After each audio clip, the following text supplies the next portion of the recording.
Chapter 345. Luo Nan bid farewell to Shui Lei at the school gates and took a car back home. The car he rode in was sent by the Xia City branch. The driver was a professional security guard with extraordinary strength. The two were not familiar with each other, so they did not talk much on the way. Luo Nan was the only one staring blankly most of the time. It was just as Bamboo Pole said. Today, Luo Nan had indeed become a lobbyist in addition to teaching. And the person who hired him was the legendary Her Majesty Empress Wu. Bamboo Pole was eloquent, and his persuasive skills were sufficient. Luo Nan was indeed a bit moved at the time. But the awkward thing was that he had pretty much forgotten all of these words by the time he got in the car. It was not that he was not attentive, but that he was overly nervous. Luo Nan had always been the focal point of the society during his time there, but this was the first time he had accepted a genuine recruitment like today. He lacked the relevant social experience. His mind was a complete mess of distracting thoughts when he encountered this matter. He did not know how to respond. So much so that Luo Nan remembered the most clearly not the benefits Her Majesty Empress Wu would give him. Instead, it was Bamboo Pole's words of consolation. Boss Luo, you are not of age yet, but you are already a complete member of society. Things like this are unavoidable. You can seek the opinions of others. Ask more. Refer more. Don't rush to make a judgment. Her Majesty Empress Wu went through me and not through Zhang Yingying because that girl is too impatient. She wants to avoid playing the emotional card and affecting your judgment. These words were filled with sincerity, but the reason why Luo Nan remembered them was because Bamboo Pole's words, member of society, poked at his sore spot. Luo Nan opened the car window and rested his elbow on the window frame, feeling the incoming night wind. A moment later, he used his other hand to draw a diagram. It was a tetrahedron, and it was divided into 5 layers. According to formatting theory, this was the societal formatting diagram. From bottom to top, it was clearly divided into 5 layers: student, employee, technician, priest, and politician. This was the classification of the resources he controlled. It was barely possible to correspond to the outside society. Luo Nan still remembered his first conversation with Zhang Yingying on the ship Lanshan. He had solemnly vowed that he needed pressure and opportunity to enter a completely new circle to satisfy the needs of his rapid rise in social status. His voice was still in his ears. He had truly taken this step, but how could he have imagined that he would be at a loss today? He didn't think that his initial choice was wrong, but was this kind of passive situation inevitable? If one viewed life as a game, then the path he had chosen after his class advancement would definitely be a terrible one. Furthermore, there would be no save point, and he wouldn't be able to start all over again, nor would he be able to stop. Luo Nan had to chew on the bitter fruit of life, and he had reached a juncture. He had to make a decision. He could not stop moving forward. Luo Nan couldn't quite understand Her Majesty Empress Wu's thoughts. He was unable to guess the calculations within. He could only follow Bamboo Pole's advice and seek the opinions of others.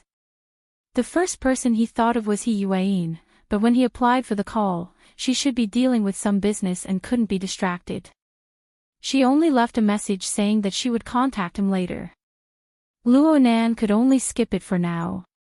His thoughts swept through the list of friends in the Hexier, pondering over who he should consult.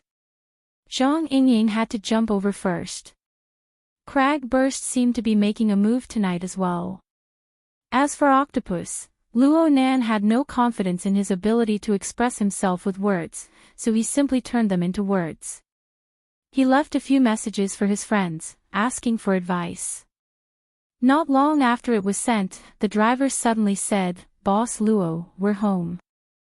Luo Nan was stupefied for a moment. Only then did he realize that he had taken a bit too long to organize his words. The car had already driven to the entrance of the residential area. It was just past dinner time. There were quite a few residents strolling and exercising on the streets. "Thank you, Brother Chi. Luo Nan politely expressed his thanks and got off the car to head home. He only realized halfway there. When did he become accustomed to being addressed as Boss Luo? Luo Nan walked into the house. There was no one in the living room.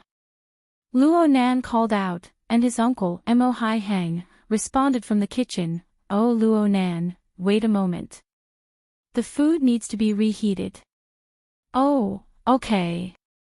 It was already 8:00 in the evening. Dinner time had long passed. However, as long as his uncle was home, he would certainly reserve a portion for Luo Nan, the king of stomachs. Luo Nan first went to wash his face and used cold water to stimulate himself. When he returned to the living room, Mrs. Luo Shuqing was already sitting on the sofa in her home clothes. "Auntie." Luo Nan rushed to greet her. He was most afraid of this person in the family. Luo Shuqing had her head lowered as she fiddled with her wristband. Luo Nan's heart thumped when he saw this scene. He immediately bypassed the minefield and headed to the dining room. But he was still too late. A cold and clear voice came from behind him. "Did Mo call yet?" No. I haven't been in contact for the past 2 days. Maybe Mo Peng. Where is he?" Luo Nan turned around. He didn't see the best shield, but this didn't prevent him from diverting the disaster. He went crazy outside. I hope he'll be back before 9. Mrs. Luo Shuqing's attention shifted a bit, but she soon locked onto her target. Has Moya confirmed the specific time she'll be returning to Xia City? The words, "return to Xia City," were remarkable. As the saying goes, no one knows a daughter better than a mother. Madame Luo Shuqing had already determined that even if her unfilial daughter returned from the music festival, she wouldn't return home for a while. After all, she would be gone for a month. Things had gotten out of hand. Luo Nan continued to play dumb. "I haven't been in contact for the past 2 days. At most, I'll look at her circle of friends. Won't she be back after the music festival ends?" Luo Shuqing raised her head to look at her nephew. In the end, she couldn't resist her doting heart. She sighed and didn't pursue the matter any further. "Let's go eat. If there's nothing going on at school, we'll adjust the time for supplementary lessons. It's not good to eat too late." Luo Nan responded vaguely and quickly sat at the dining table. His uncle just happened to deliver the sliced beef with a small pancake. The pancake was wrapped with beef and scallions. The texture was firm and crisp. It was very chewy and went well with the rice. Luo Nan was half serious and half fake in order to avoid trouble. He buried his head in the food and didn't give his mouth any time to rest. His uncle sat on the other side of the dining table and sighed. "It's fortunate that you're practicing martial arts. Otherwise, your body would be out of shape if you continued like this every day." This was a good topic. Luo Nan's mouth wasn't idle. He could only nod over and over. Aside from Mo Peng, no one in the family has ever been fat. If you have the ability, then feed that unfilial daughter into a pig. I want to see how she'll go wild in the outside world. Luo Shuqing was annoyed by being alone in the living room, so she came to the dining table. His uncle immediately shut his mouth and smiled, avoiding the frontal attack. Luo Shuqing knew that her husband had an impenetrable ability. Her gaze turned to a certain person who was the easiest to bully. Luo Nan hated that he couldn't stuff the entire beef pancake into his mouth. But he had eaten too quickly just now. The previous roll had already entered his stomach. Right now there was a gap, and he couldn't avoid it. His brain heated up, and by some strange coincidence, he self-destructed. "Today, a friend's boss wants me to go work at her company." Chapter 346. Luo Nan regretted it the moment he spoke. Moya must have secretly placed a curse on him. That's why he would ignore the consequences and step forward to block the bullet. No matter how much he regretted it, he could no longer swallow the words he had spoken. The consequences of his actions were immediately apparent. His uncle and aunt's gazes were directed at him at the same time. They were puzzled at first, but then they became vigilant. "Your friend." "Boss? What do I want you to do? What kind of company is that?" There was a sequence of questions, but the meaning behind them was the same. Luo Nan knew that he had poked a hornet's nest. He was unable to explain why his family's introverted otaku would suddenly attract the interest of a social company. He could only bite the bullet and avoid the question. "I haven't agreed yet. I'm afraid he's just saying it." Luo Shuqing stared into her nephew's eyes. "The question now is, why is this company interested in you? Why can't she be interested in me?" Luo Nan forced himself to be thick-skinned. He was prepared to pester her endlessly at any time. Luo Shuqing wanted to say more, but Mo Haiheng gestured for his wife to stop. He maintained his smile and said calmly, "Let me ask, why didn't you agree? Is the pay not suitable or the time does not permit?" "Yes." Mo Haiheng didn't wait for Luo Nan to finish speaking. "Your cautious attitude is correct. Regardless of age, as long as there was a labor relationship, working hours and pay were very important." "How much did they pay you?" "Ah." Luo Nan was stupefied when it came to the specifics. He stared blankly for a moment before replying, "We haven't reached that step yet. If there's a need to talk later, you might as well ask your aunt to be your advisor. She's a senior HR officer in a big company, and she specializes in this. She's experienced in scamming people and getting scammed." Luo Nan buried his head in eating. He responded vaguely, "Oh, okay." Luo Shuqing glared at her husband, but as a married couple for decades, she knew some tricks very well, so she immediately changed her words. "Working and being independent is a good thing. What's the name of that company again? I can help you find out the bottom line first.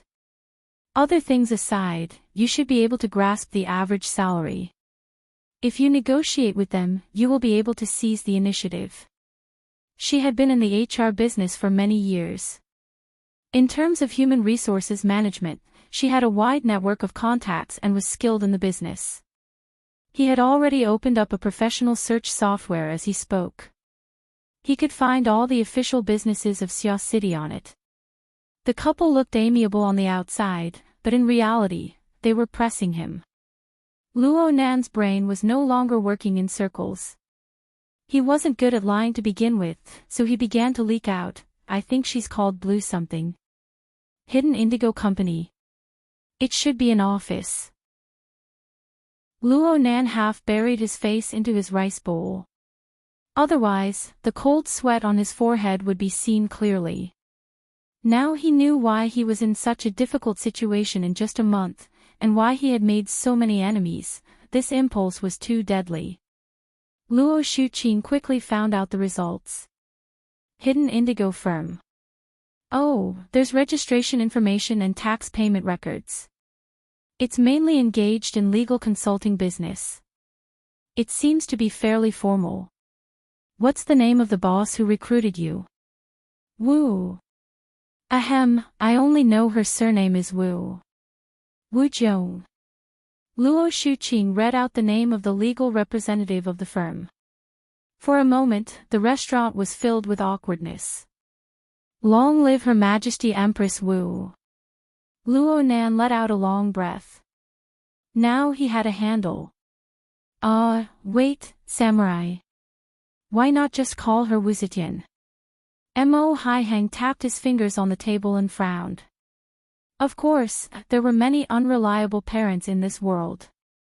There were all sorts of strange names for their children, but there were extremely few who would specifically use the name of a unique and unmatched character in history. More importantly, this violated the current laws and regulations. Not to mention anything else, it was impossible for the social authority department he worked in to pass such an application for information. But the current situation was that this Mrs. Wu Zhao had used this name in an imposing manner. Moreover, she had used this name to register an official office. Based on his years of experience working in the SCA, he could tell that Wu Zhao, this office, and the corresponding registration information were all fake from start to finish. It could even be said that she was making a mockery of public authority. Or, she was a very powerful person who could openly violate certain social rules. Of course, she must be very willful.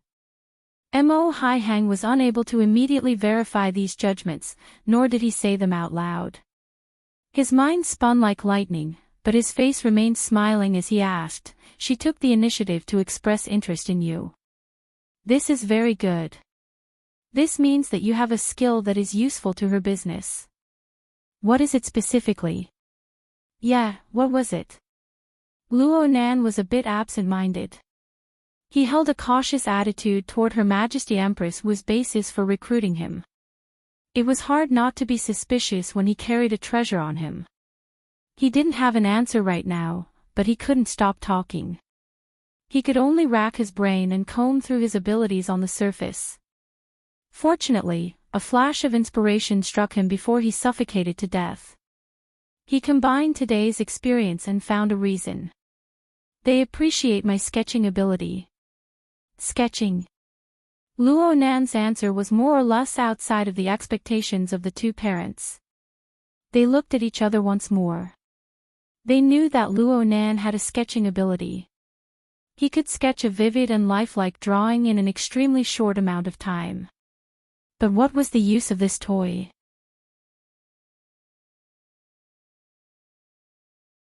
Chapter 347. "Mr. Luo, are you looking for me?" He Yuan asked through the hexier.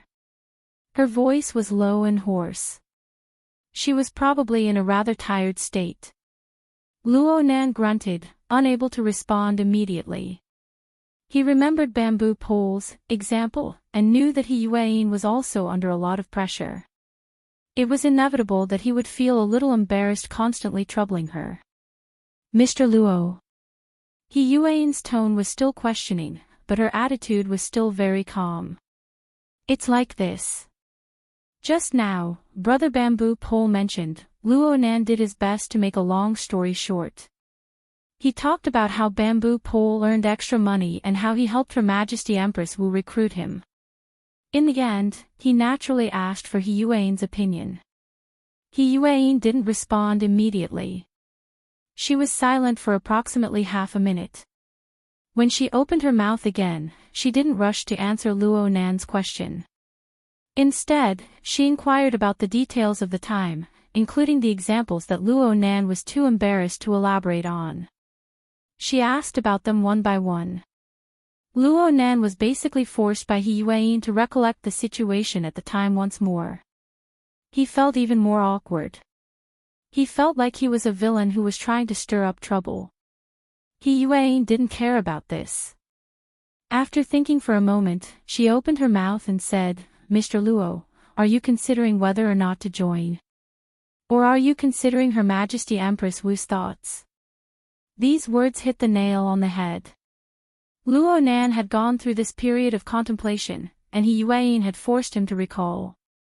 Luo Nan was more or less clear about his own thoughts. Why did he join the hidden indigo firm? In the past, Zhang Yingying had also introduced the firm to him.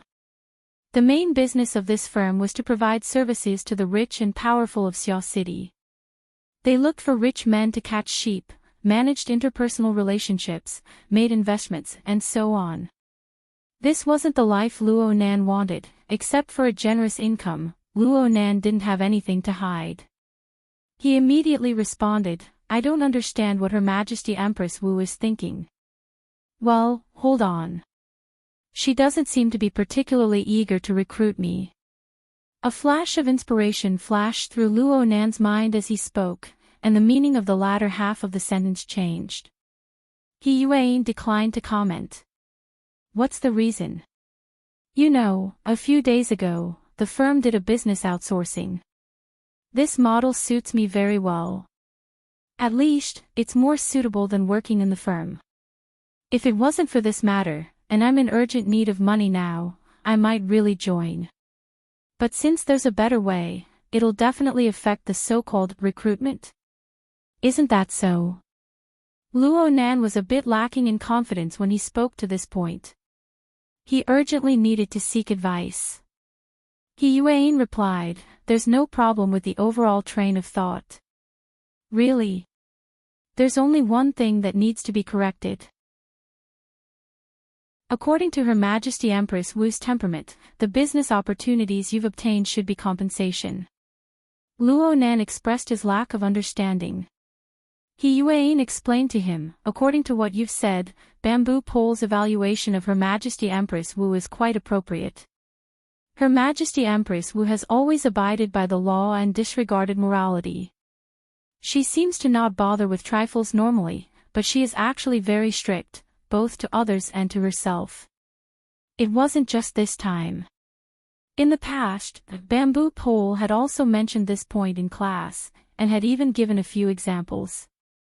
But when Luo Nan thought of Zhang Yingying, he went a bit off track. He really couldn't imagine how that sister, with her flying and bouncing temperament, was able to survive under the pressure of her strict boss. It would be difficult to establish a relevant impression. But now that He Yuan had said the same thing, he had no choice but to believe it. Harsh it is. I don't want to go anymore. What does this have to do with compensation? Because of the headquarters. He Yuan's words hit the nail on the head. Headquarters took action against you after Her Majesty Empress Wu agreed to protect you from President Ouyang. The situation was critical at the time. Admittedly, Black Beetle was the reason behind it, but an oversight is an oversight. Her Majesty Empress Wu is harsh to herself and others. Mending the pen after the sheep is lost must be done. Otherwise, even if Yingying is different from ordinary people, it would be very difficult to obtain Her Majesty Empress Wu's agreement to give you a deal worth several million. Luo Nan suddenly realized, no wonder. Otherwise, it could be said that there was no such thing as meat pies falling from the sky in this world. Now the feeling of unease brought about by the generous business rewards vanished like smoke in thin air. So this was exchanged with his life. Of course, Her Majesty Empress Wu's principle of self-discipline and Zhang Yingying's care and concern were still engraved in his heart. And now, after He Yuan explained the compensation, she changed the topic and entered the main topic. As for this recruitment, it's just as you said. Her Majesty Empress Wu probably doesn't expect you to join the hidden indigo firm. She had Bamboo Pole deliver the message.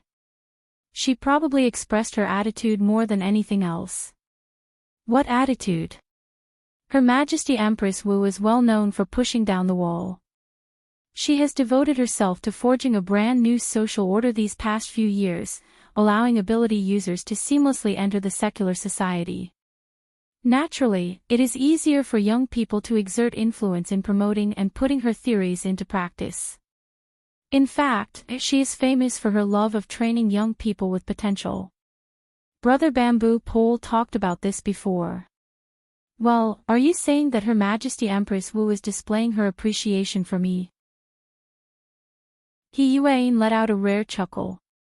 The word display is well used. Luo Nan's mind went in circles. So you're saying that the so-called display isn't for me, but for other people? If this wasn't the case, then why would Her Majesty Empress Wu send the message through Bamboo Pole? And why would Bamboo Pole ask you to consult others? This is to release public opinion, to expand its influence, and to declare its attitude to people with intentions. In this way, people like headquarters won't have to consider the factor of Her Majesty Empress Wu's deep involvement if they want to make a move against you. Bamboo Pole is quite right. Public and private matters are different in the end. Nothing is more ideal than balancing public and private matters. Luo Nan finally understood the twists and turns within. He let out a long sigh of relief, but he also had a bit of complex emotions. So you're saying that the so-called recruitment is just an empty title? I say. He Yuan's voice was gentle as she spoke softly, Mr. Luo shouldn't be unduly humble. Her Majesty Empress Wu is harsh on herself and others. Her standards are extremely high. If Mr. Luo isn't up to par, then she wouldn't even give you a glance. She wouldn't even put on this sort of attitude. To put it bluntly, this is an expression of goodwill. It's an investment for the future. That's enough, Sister Yuan. I'm not someone with a heart of glass. I know my own position. I have Her Majesty Empress Wu's explicit words to protect me. What's there to be dissatisfied about? Luo Nan responded with a brisk tone.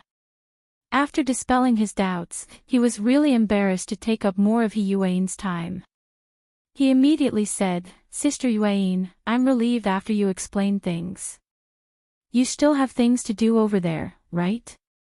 Hurry up and do what you need to do. I'm doing homework, and I still have evening classes. It's nothing.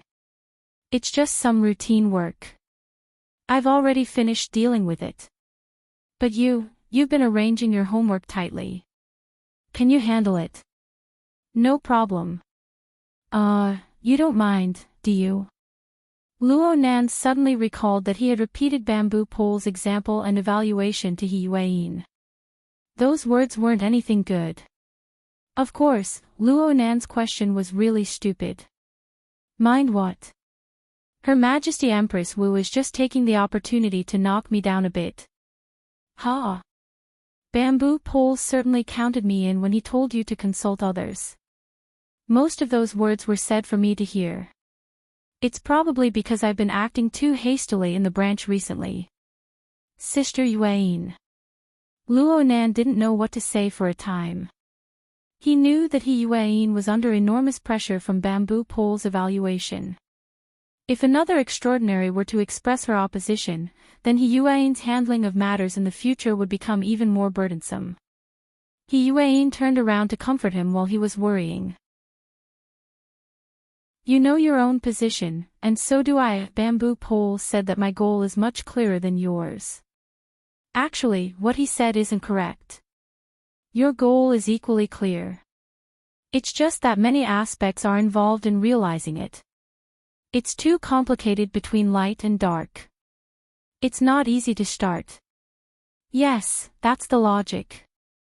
He Yuan's words really spoke to the bottom of Luo Nan's heart. His goal, whether it was to clear his grandfather's name or to protect his mother's work of art, involved many levels and many powers. They were all intertwined with each other. He didn't have the skill to solve this problem. He didn't have the corresponding sharpness to cut through the Gordian knot. It was as if He Yuan could hear his thoughts. She said, since it's like this, I might as well say a cliché. Sharpening the knife will not delay the work of chopping wood. If you really don't know where to start, then just sharpen the knife. Wait until the blade is sharp, and there will be a day when your worries will be severed. Yes, I know. Sister Yuan, I will definitely work hard. Luo Nan couldn't help feeling a bit embarrassed when he spoke to this point. Why did he sound like an elementary school student writing a pledge? He Yuan didn't mind. She said softly, your mental ability to interfere with matter has just manifested. You don't know what to do. You must be careful. If you don't want to go to Bai Xinyan's place, there's no harm in going to Divine Yu Gym. They're quite brilliant at nurturing energy, solidifying the foundation, and cultivating the body. Yes. Gym Master Xiao is truly talented. Luo Nan spoke sincerely. He Yuan paused for a moment. Then she suddenly asked, you're still cultivating the eye's orifice? Yeah. Gym Master Xiao said that the eye's orifice has just reached small success. It needs to be consolidated until yin and yang are connected from the outside. And then you need to cultivate the ear orifice and the mouth orifice. At the very least, you need to cultivate the 3 essentials. Only then can you proceed to the next step. He Yuan gave a light grunt and said, the 3 essentials of the 9 orifice are to clear the internal organs, solidify the essence and energy, and purify the mind. These are the proper paths of cultivation. There's no harm in cultivating them seriously. But if it's just some bizarre talk or daydream, then you don't need to pay attention to it. Ha!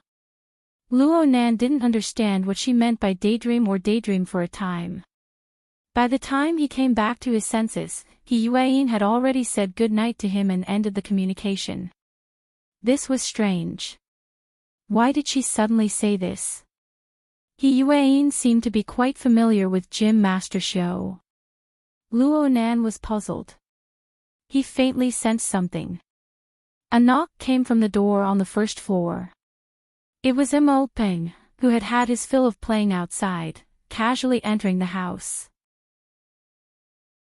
Only now did Luo Nan remember that he still needed to investigate the conversation between his aunt and uncle. But when his soul strength covered the area, the two elders were already lecturing their son in the living room. There was nothing for him to do for the time being. Luo Nan listened for a few minutes, but he didn't gain anything. He simply collected his mind and went to do his own things. He finished his homework and took out the basic physics exercises prepared by worker Zhai. He began to ponder and tackle them. Right now, his god gear and body gear were meshed together. His energy flow was dense and comprehensive. If he really put his mind to it, there were very few people who could reach his level of concentration. Soon, 2 hours passed. It was already past 10 o'clock. Luo Nan stretched his back. He followed the Daoyin technique taught to him by Gym Master Show. He loosened his joints and relaxed them step by step. His muscles, bones, and skin were wrapped around his body. For a time, muffled sounds rang out incessantly from his body. At the same time, a warm current enshrouded him. It was extremely comfortable. Chapter 348. Night sounds. Luo Nan put everything down and got onto the bed. He stripped down to his underpants, adjusted his breathing, and began his night training. A thin layer of sweat covered his body after half an hour of breathing guidance, but the state of his body and mind had already recovered to their peak. The flame of the heart lantern of the eye's orifice flickered within his brain. Luo Nan's thoughts stirred, and the heart lantern flickered, sending the warm light into his internal organs.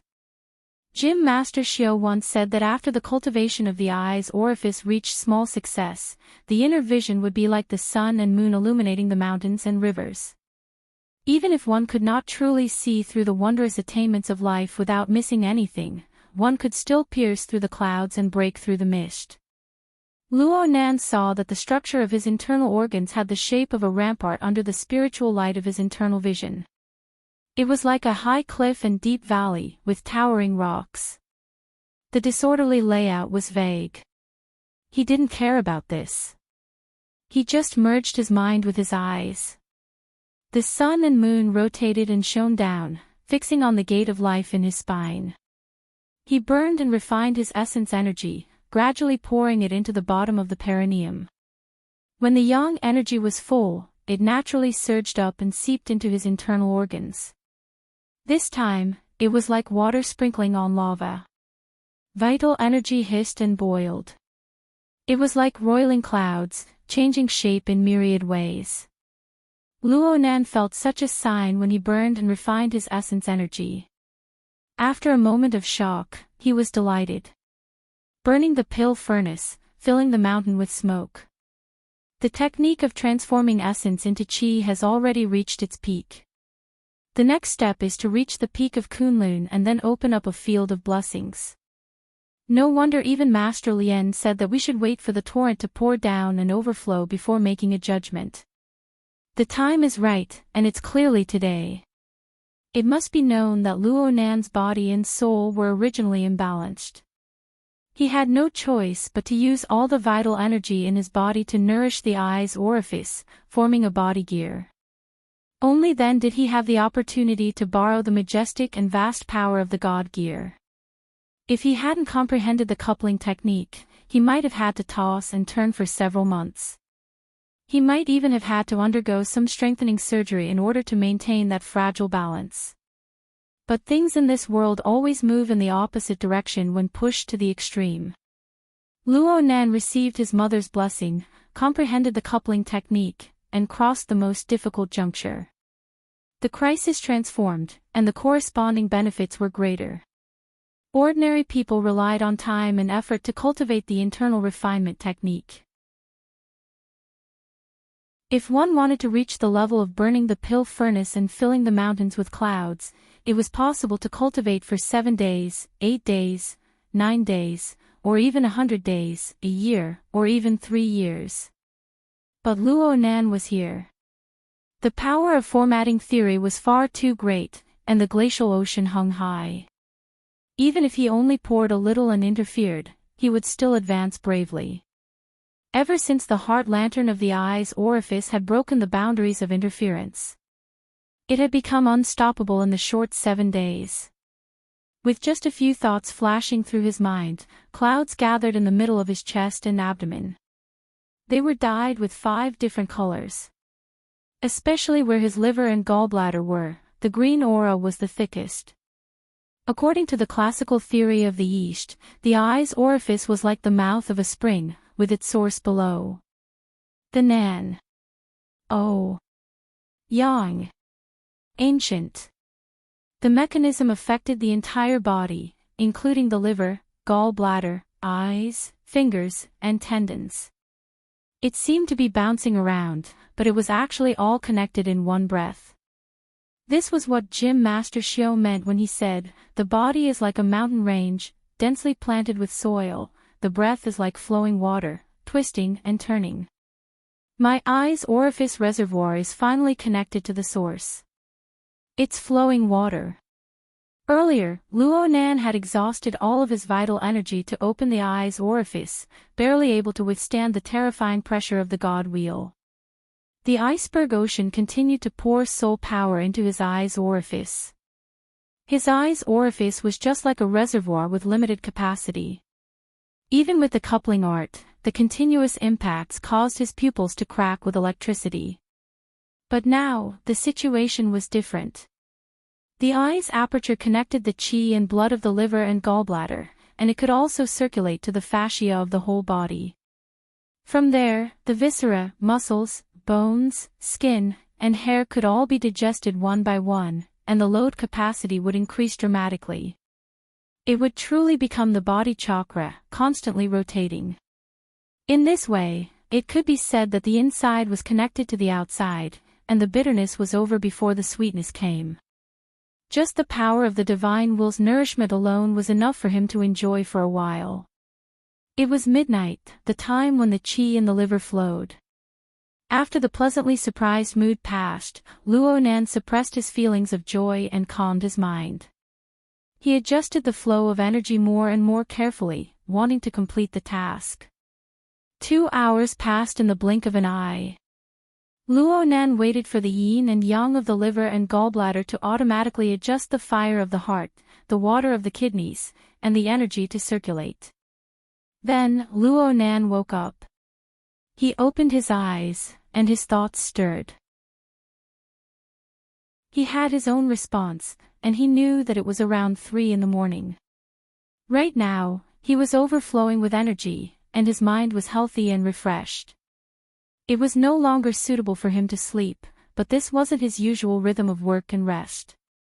Just as he was mulling over what he should do, his mind stirred. Someone was talking nearby, and his name was mentioned. With the level of Luo Nan's mental senses, he could pry into the information of all living beings within a radius of several kilometers. It was just that this information was far too complex, and it had the effect of accelerating the growth of his soul strength. It increased the burden, so Luo Nan normally maintained the radius of his mental senses at around 10 meters. Most of the time, he was in a standby state, only reacting to evil thoughts, ominous intents, and other dangers. But perhaps it was because his cultivation had just advanced, but the sensitivity of his mental senses had increased by a large margin. The way it appeared was quite different from before. His mind was like a calm lake, reflecting several stars. It was like the reflection of the distant starry sky. Then the corresponding information joined together and transformed, forming an even more concrete figure. The words they exchanged were all reflected in the lake of his mind. Oh, it's aunt and uncle. That's right. Who else could it be? The two elders were in their bedroom. They leaned side by side against the headboard, conversing in low voices. It could be seen that they hadn't slept at all last night. They had been conversing all this time. Though Luo Nan possessed inconceivable mental senses, he normally wouldn't go so far as to eavesdrop. He just heard his own name, and he did that stupid thing at night. He couldn't help but feel a bit guilty, and he was even more curious. I'll eavesdrop just once. Tonight. Luo Nan found an excuse for himself, and he truly used his heart to sense. This time, he was like an incorporeal specter, lurking in his aunt and uncle's bedroom. He could hear and see, and it was as if he was there in person. Luo Nan was already unable to recall what they had said before, but the first words that truly entered his ears caused his mind to be stimulated. Could it be that Dad, or perhaps Zhongheng's friends have come to Xia City? They've been in the wilderness for 20 years. They've gone against civilization, and they're on sensitive projects. It's already good enough that they haven't become enemies. Why would they come over? The one speaking in front was his aunt, Luo Shuqing. The dad she spoke of was naturally Luo Nan's grandfather, Luo Yuandao. Zhongheng was Luo Nan's father, Luo Zhongheng. From Luo Nan's perspective, these two names were the ones he cared about the most, even though the direction of his emotions were quite different. He immediately paid 120% of his attention. Luo Shuqing was a bit dissatisfied when she heard her husband's response, "Don't play dumb. You know who I'm talking about." "Yes, I know. But I checked the entry and exit records of the airport. Yan Yongbua has been flying back and forth across the Pacific Ocean recently. He's been to Luo City at least 5 or 6 times. The trouble he's gotten into clearly comes from within Quantum Corporation. Do you think they have influence over Quantum Corporation?" They? Who was they? Was it related to his grandfather and father? Luo Nan didn't hear it, but he knew that the topic these two elders were talking about right now involved their family friend, Yan Yongbua. It made sense. Back then, Yan Yongbua had humiliated his family in front of everyone at the restaurant. He had vowed in all sincerity that he would take back the reputation of his old man, Yan Hong. Whether or not Yan Yongbua's words were reasonable, the endorsement of Quantum Corporation really did give people a lot of pressure. A few days passed, and this brother suddenly vanished without a trace. It was hard not to be suspicious of his anticlimactic ending. Luo Nan didn't completely understand the ins and outs of this matter, but compared to other more important matters, he didn't have the mind to ponder over these small details. But from the perspective of his aunt and uncle, the tiger skin of Quantum Corporation was still quite a deterrent to the secular world. Even if their family was considered a relatively wealthy middle-class family, they weren't on the same level when compared to a capital giant like Quantum Corporation. If things didn't go well, their family would be ruined. Luo Nan couldn't help but feel a bit ashamed when he thought of this. His aunt and uncle had been shouldering such a large amount of pressure for the past month, but they had never mentioned it to him. He was quite careless. He had forgotten about it many times.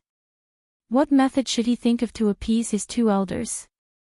Luo Nan was pondering over this matter when he heard his aunt sneer, "Are you looking down on vagrants?" "I, as an HR employee, know that vagrants have been returning to the city with great momentum in recent years. A portion of them erased their criminal records and transformed into big bosses. This isn't just 1 or 2 examples." His uncle sighed. "Then you're counting on a former vagrant boss who erased his criminal record to come out and help." "I didn't say that." His uncle pulled open the bedside table and took out an electronic cigarette that had been sealed for a long time. He wanted to put it in his mouth, but he stopped and held it in his hand. "I'd rather they stay in the wilderness forever." These people are used to the law of the jungle, and religion is involved. There has never been a lack of madmen and ambitious people. The old man is still alive. He's a symbol at the very least. He's a constraint. I don't think they'll talk reason with us once the situation changes. If they join forces with the powers in the city, I'm afraid things will get even more lively. Luo Shuqing was quite vigilant. They're looking for you again. They haven't met, but they've called a few times. They're asking for help in changing data and the like. Whether they succeed or not, they're very polite. You're right. They're inclined to enter the city. The focus of Luo Shuqing's attention had already changed. What about Nan Nan? Did they make contact with Nan Nan? Do you mean to say that Wu Jiong? His uncle finally put the electronic cigarette in his mouth. The vapor evaporated, and he sighed. I don't know. I really don't know. The husband and wife were no longer in the mood to talk in the bedroom. They just endured like this, letting the pressure of silence slowly accumulate. Luo Nan's telepathic thoughts lingered for a few minutes before he felt very oppressed. He quietly withdrew. Luo Nan was stupefied after his senses withdrew. His aunt and uncle had guessed Her Majesty Empress Wu's origins due to problems with the source of their information, but their direction was completely wrong. But the information within their words made Luo Nan understand that in this world, in a certain corner of the boundless wilderness, there were some people who possessed a strange and intimate relationship with his grandfather and father. The wilderness. Vagrants. All right, he suddenly pulled out another thread. It seemed to be very far away, but it seemed to be very heavy behind it. Luo Nan lay on his bed and looked at the ceiling. His leisurely mood of looking for trouble instantly transformed into a myriad of thoughts, a feeling of impatience and depression. There were too many things he needed to do, but it was hard to accomplish them. He thought about it and realized that the little bit of internal refinement he had just obtained was nothing to be happy about. Chapter 349. Luo Nan's mind was still a mess even after being in a daze for a long time. The hour hand was already pointing to 4 o'clock. Another hour passed unknowingly. Luo Nan was in a bad mood. His mind was originally in an extremely clear state, but now it had been stirred into a pot of porridge. This won't do. Luo Nan tried to sever his terrible state of mind. He thought of He Yuan's teachings and immediately murmured, "Sharpening the blade won't delay the chopping of wood. Sharpening the blade won't delay the chopping of wood. Sharpening the blade won't delay the chopping of wood." He recited this proverb over a dozen times like a chant, forcefully replacing his chaotic thoughts. In the end, he was a bit tired. Luo Nan used the back of his hand to press his forehead. His state of mind gradually calmed down. He didn't have any new experiences, but his turbid thoughts gradually became clear. Sister Yuan's incantation was quite considerate. Actually, he recited the incantation 1,000 times and thought of 10,000 countermeasures. In the end, it all boiled down to one sentence. You're not an extraordinary. In recent months, he had followed He Yuan to grasp the world order in and out of the psychic wave network. He had followed Bamboo Pole to learn the notes of the most important people in the world. Wasn't this principle what he had learned? To put it bluntly, the inner world was a simple society built by a group of inhumans who had awakened their abilities. Even though they were influenced by the secular world, money, resources, and connections played a large role. In the end, personal strength was still the most important. Why did Bamboo Pole want him to rely on Her Majesty Empress Wu? It was because Her Majesty Empress Wu was an extraordinary. Her strength was profound, her resources were abundant, and she was revered by others.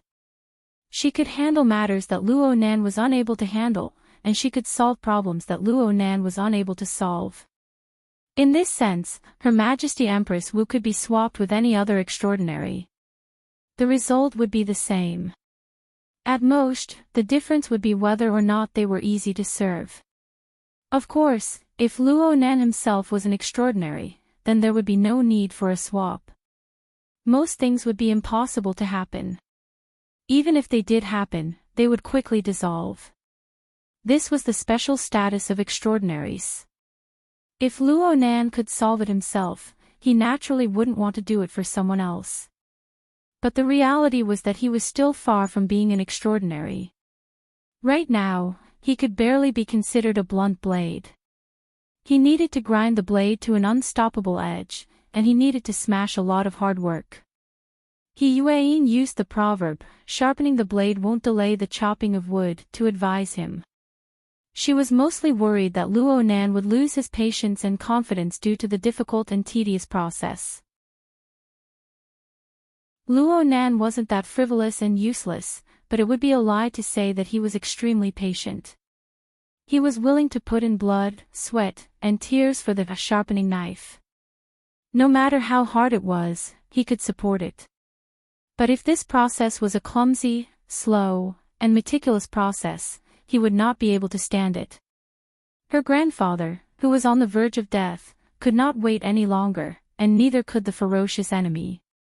He didn't want to leave behind irreparable regrets, and he didn't want his head to be chopped off by a powerful enemy before he succeeded. Harder, faster. This was the cultivation rhythm that Luo Nan hoped for. To do this, he could only rely on two things. One was formatting theory and the corresponding coupling method. The other was the internal cultivation method that Gym Master Xiao had imparted to him, which was to nurture one's essence in qi. The latter was personally guided by Hall Master Xiao, so the route was clear and orderly. There was no need to worry about making a mistake, making it the most efficient. However, this kind of internal refinement technique, be it the breathing or the opening of acupoints, was very particular about fire control and could not be rash. Just like this moment. Luo Nan had just brought the eye's orifice to perfection, and it was no longer suitable for him to make hasty movements. He needed to calm down for several days before planning his next move. Then, there was only one thing left for him to figure out and achieve some results. Formatting theory. Luo Nan knew very well that the astonishing progress of his internal refinement cultivation was due to the grinding and influence of formatting theory, transforming the powerful potential energy of the vast glacial ocean. Now that the cultivation of the eye's orifice was complete, he still needed to rely on formatting theory for the next step of cultivation. No matter how one looked at it, formatting theory was his foundation. He couldn't slack off in the related research. And there was a state that was the most suitable for pondering over formatting theory. The time was 4:10.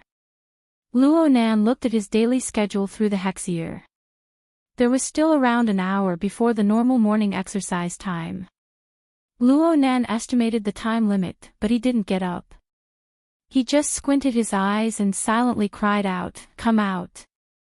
The void chains trembled, and a pulling force rose out of thin air. It pulled his soul out of his body with a jolt. Yes, what Luo Nan needed to do was to go into an out-of-body state. Formatting theory itself was flawed, and the hidden dangers were great. The unconventional increase in soul strength led to an imbalance between body and soul. And the time when the increase was the fiercest was often when the soul was in an out-of-body state. Ever since the incident at Frost River Reality, Luo Nan's situation with the imbalance between body and soul had reached a critical level. He had no choice but to seal this method and not use it again. But was formatting theory still formatting theory if it couldn't increase soul strength? Luo Nan had inherited his grandfather's theory. He had the desire to reform and perfect it. This was a process of constant trial and error. How could he make mistakes? Naturally, he had to make a mistake in order to correct it. In the past, Luo Nan's body and soul were imbalanced. His condition was critical, and he lost the space to make mistakes.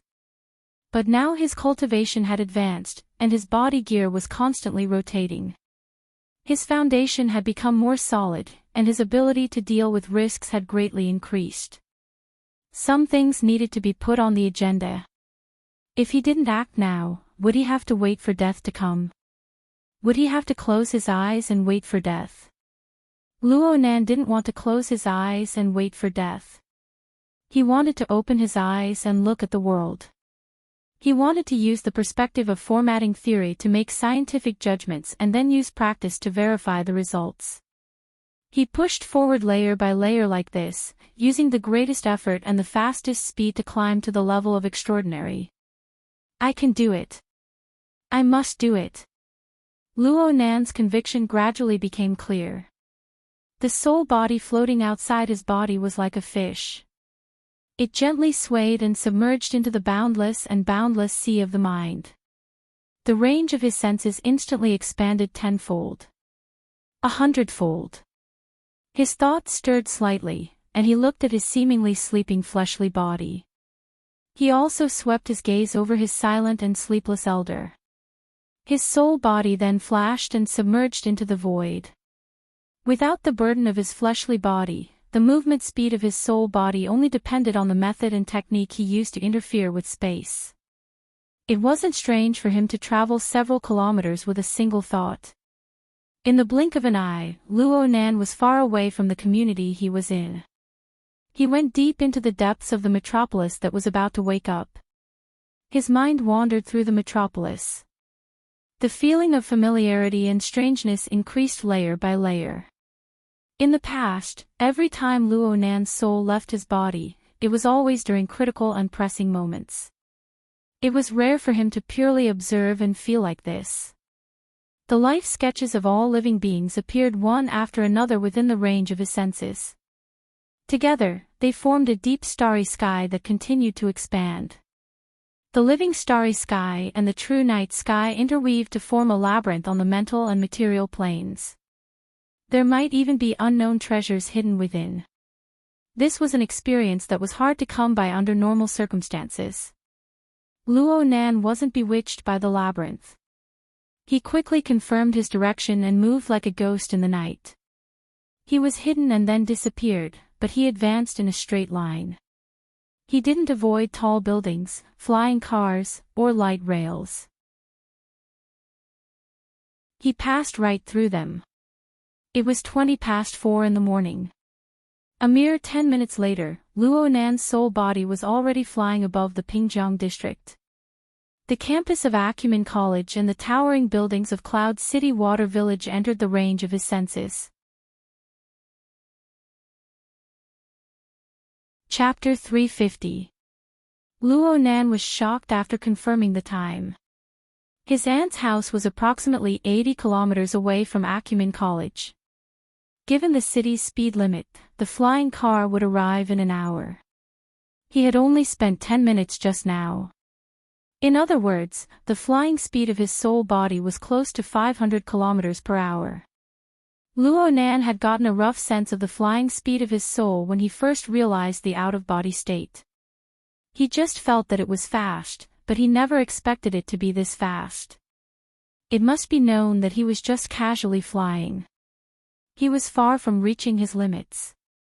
It was completely possible for him to increase his speed by a large margin if he truly exerted his strength. Perhaps it was catalyzed by his progress during this period of time. The radius of the main city area of Xia City and the satellite cities was no more than 300 to 400 kilometers. In other words, he could easily reach any location in Xia City within an hour. It was also possible for him to travel a full circle in Xia City in a single night. He could even travel several thousand kilometers. This was the marvels of the out-of-body state. Luo Nan just didn't know if there would be any problems with the order frame formed by the God gear and body gear if his soul body was too far away. Luo Nan immediately slowed down the flying speed of his soul. He divided a bit of his mental energy to sense the changes in his fleshly body 80 kilometers away. The out-of-body state had quite a large effect on the order frame of Luo Nan's body and soul. The pressure of soul strength on his body was practically zero, but it had also separated from the external neuron. It was no longer the thick and orderly structure of a vast ocean of icebergs. The God gear didn't live up to its name. Luo Nan tried to activate the heart lantern of the eye's orifice, but there was no response. Only now was he convinced that a corresponding material carrier was needed in order to effectively interfere with reality on the mental plane. It was just like Luo Nan's order frame. No matter how strong the God gear was, it was useless without the coordination of the body gear. Luo Nan couldn't help but feel a bit disappointed. This way, the actual use of the out-of-body state was rather limited. He needed to prepare for a rainy day. He needed to make a few more human-faced arachnids for backup before the Wraith sign returned. Luo Nan pondered over this matter, but he had some doubts.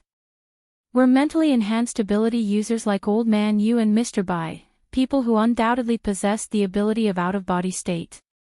Were their out-of-body states the same? If not, how did they display their abilities normally? He thought left and right, but he was unable to grasp the gist of it. He wanted to give He Yuan a suggestion to add an out-of-body state application course. In any case, it was impossible to solve this problem tonight. Luo Nan calmed his mind, discarding the useless distracting thoughts. His soul body flickered, and when it reappeared, he was already in the air above the buildings of Cloud City Water Village. He locked onto the observation platform above Ocean Sky Cloud City, and he floated down. At 4:00 in the morning, there would naturally be no one on the observation deck. It was cold and silent. Though Luo Nan's soul strength did not affect the material plane, it collided with the consciousness of a living being on the mental plane. In the central crystal pillar of Ocean Sky Cloud City, the mutant devil ray that was originally suspended in the water and resting suddenly became excited. Its huge flat body swayed, and as it spun in the air habitually, it was like a huge drill that was rapidly moving upwards. It rapidly advanced towards the top of the crystal pillar, where the heavenly ocean lake was located on the observation deck. Since there was such a ferocious creature entrenched here, Tversky Cloud couldn't let his guard down. Every night, there were professionals on duty. Inside and outside the crystal pillar, there were also different types of surveillance cameras at work. As soon as the devil ray moved, its special posture triggered the alarm of the surveillance system. Groans could be heard everywhere in the building's central control room. This monster is going crazy again.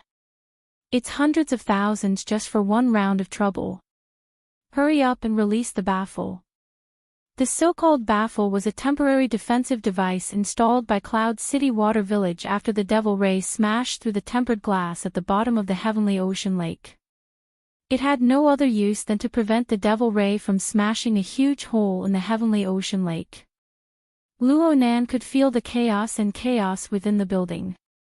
He felt quite embarrassed, so he used psychic waves to support himself and pacify the devil ray's restless emotions. The devil ray's intelligence was passable. It had once been suppressed by the high imitation human-faced arachnid, but under Luo Nan's control, it felt all sorts of novel, interesting, and extremely powerful states. As a result, it was both respectful and fearful of Luo Nan's special psychic wave frequency. Right now, it was already ranked as a staff member of the societal format diagram. According to the definition of the order, it could be called a believer or a follower. Luo Nan's telepathic thoughts descended, and the devil ray didn't dare to resist. It immediately stopped its momentum and turned its body. It saw the fish and shrimps that were fleeing in all directions, alarmed by its actions. It immediately swallowed a bunch of them and let out some blood over at Tversky Cloud City. There was no need to mention just how great of a loss the devil ray, which had woken up in the middle of the night, would bring to the relevant parties. Luo Nan's soul body stayed on the viewing platform, observing the wetland jungle to the north of Acumen College. He remained motionless for a long time. There was gear within the jungle, but the viewing platform was over a dozen kilometers away from the wetland jungle. The sky was dark and silent, making it difficult for ordinary people to see it. Luo Nan could see it. A distance of over a dozen kilometers had already far exceeded the limits of Luo Nan's mental senses when his body and soul were one. Back then, He had used the coupling of the god gear and body gear to stimulate the heart lantern of the eye's orifice to rub his psychic light and illuminate the earth below. Only then was he able to bring gear within the jungle into his clairvoyance. Now that his mind had wandered to this point, the coupling of the god gear and body gear was no longer possible. However, after his out-of-body state, the range of his senses had increased explosively by 10 times. He was able to see clearly under pure observation. The problem was that no matter how much he observed, it was hard to trigger the wondrous sensation of gear being the eye of heaven and earth, the universe grand format. This result was not unexpected at all. From the moment Luo Nan's heart lantern illuminated gear, he truly understood that the wondrous aspects contained within gear could not be seen by the naked eye. Mental senses could not illuminate it clearly. Only the two modes of sight and mental senses, through coupling, could cross and grind each other. Only then could one touch the reality behind the surface and determine how the law and order operated, transformed, and nurtured within the void of heaven and earth. Pure mental senses were still lacking in meaning. If it were possible, Luo Nan obviously wished to truly go to the viewing platform and observe gear with clairvoyance day and night. He wanted to feel and comprehend the wondrous aspects within. But this week, whether it was the viewing platform or the interior of gear, there were demonic shadows flickering one after another. It was a bad mood. Whatever. Let's just get closer and observe. Luo Nan's out-of-body state of mind had absolutely not chosen this place on a whim. He had a clear goal and plan. His soul body flew away from Ocean Sky Cloud City, and with another thought, he shifted to the wetland jungle. Gear was right in front of him. Right now, the lights within the building were completely extinguished. The pitch-black cave was completely devoid of people. Entering this place at this time and in this sort of situation required a bit of courage. Well, if someone really did come, Luo Nan did not mind testing the quality of this fellow. Unfortunately, there was no one. Luo Nan's soul body passed through the wall and entered the interior of gear. His mental senses naturally covered every space and every nook and cranny of the 12 floors, leaving nothing out. He could do all of this when his soul and body were one. He could do it even better because he had the heart lantern of the eye's orifice, which was more suited to the environment of gear. But it was still the same old saying, there were people in front of him, and there were eyes behind his head. He could not act willfully.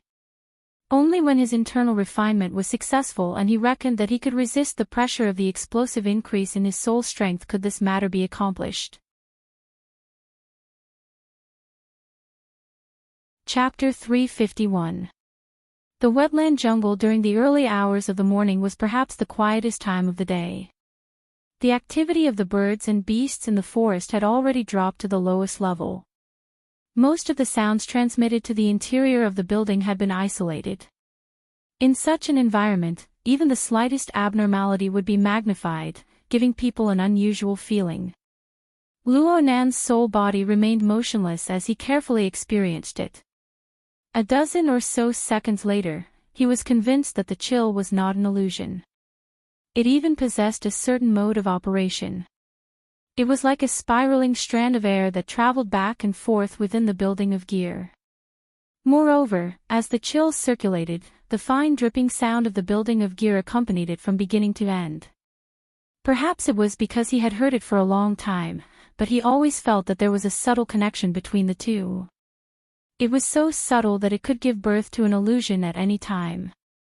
Luo Nan's out-of-body state allowed the precision of his mental senses to climb to the highest peak.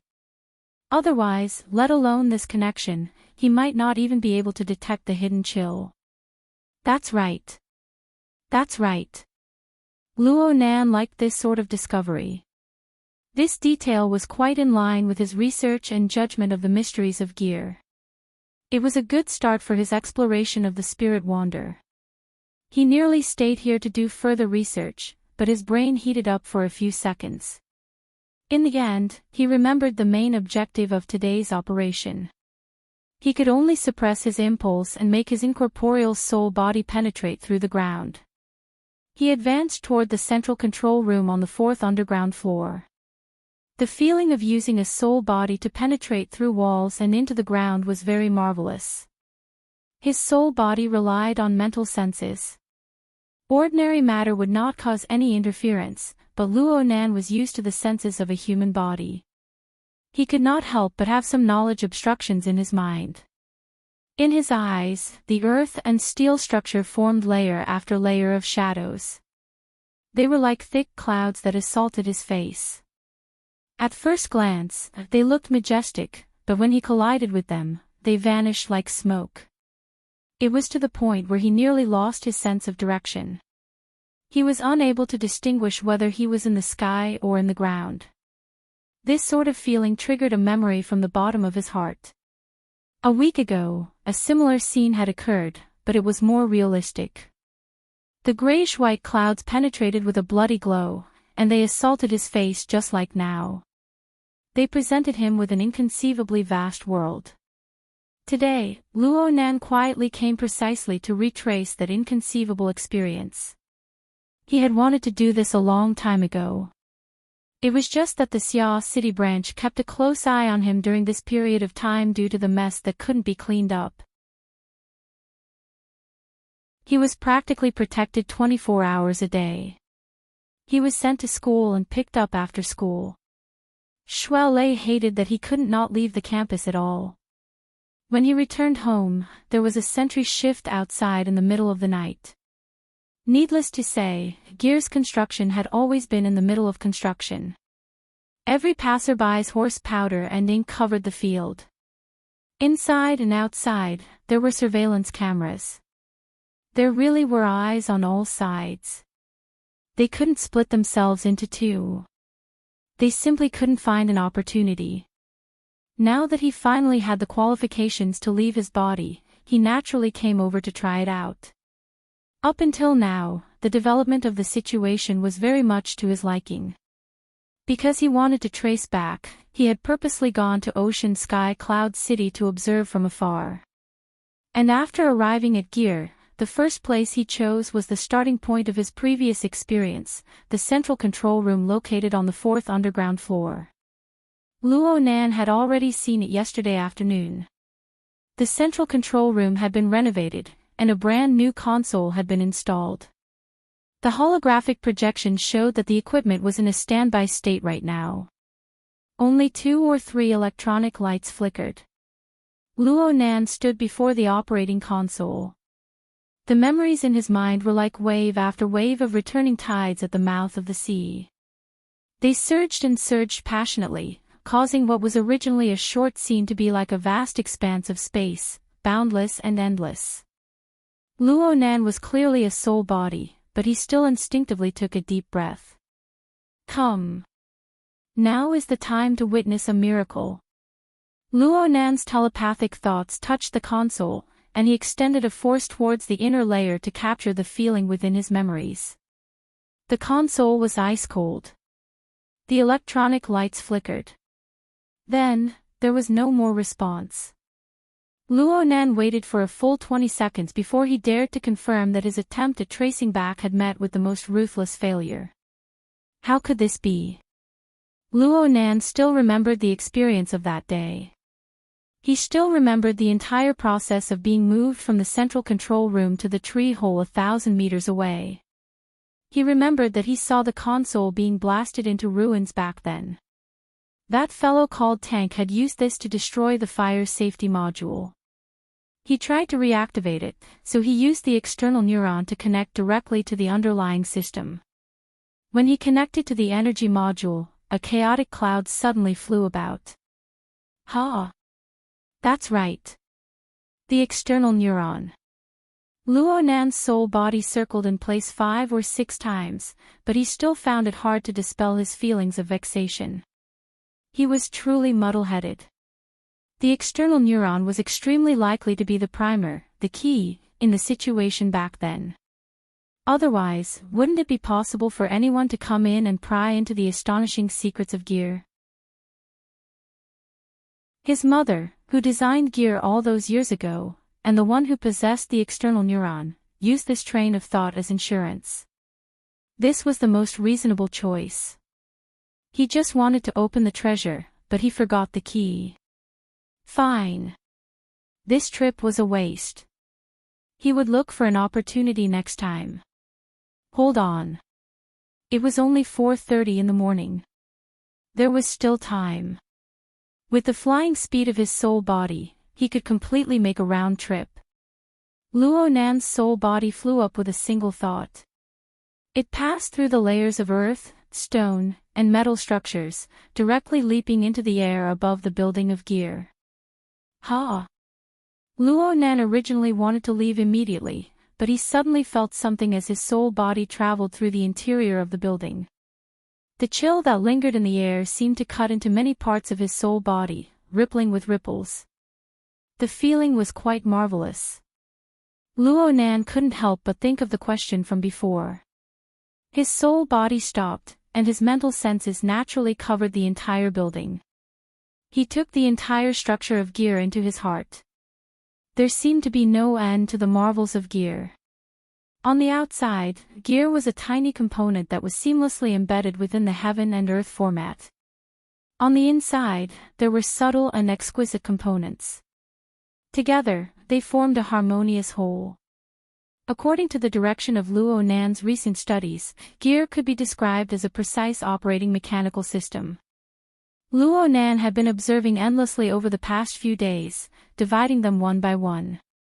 He was able to roughly discern that there was a central control room, an underground laboratory, an above-ground laboratory, an activity room, an atrium, and other relatively independent areas within this building. They were all components of this machine, and they realized their respective functions. The machine was endlessly operating, but each component was fixed. This created a problem. If the components didn't move, then what moved? A proper engineer might go crazy when faced with this problem, but Luo Nan had been continuously influenced by the way of thinking of the inner world over the past few days.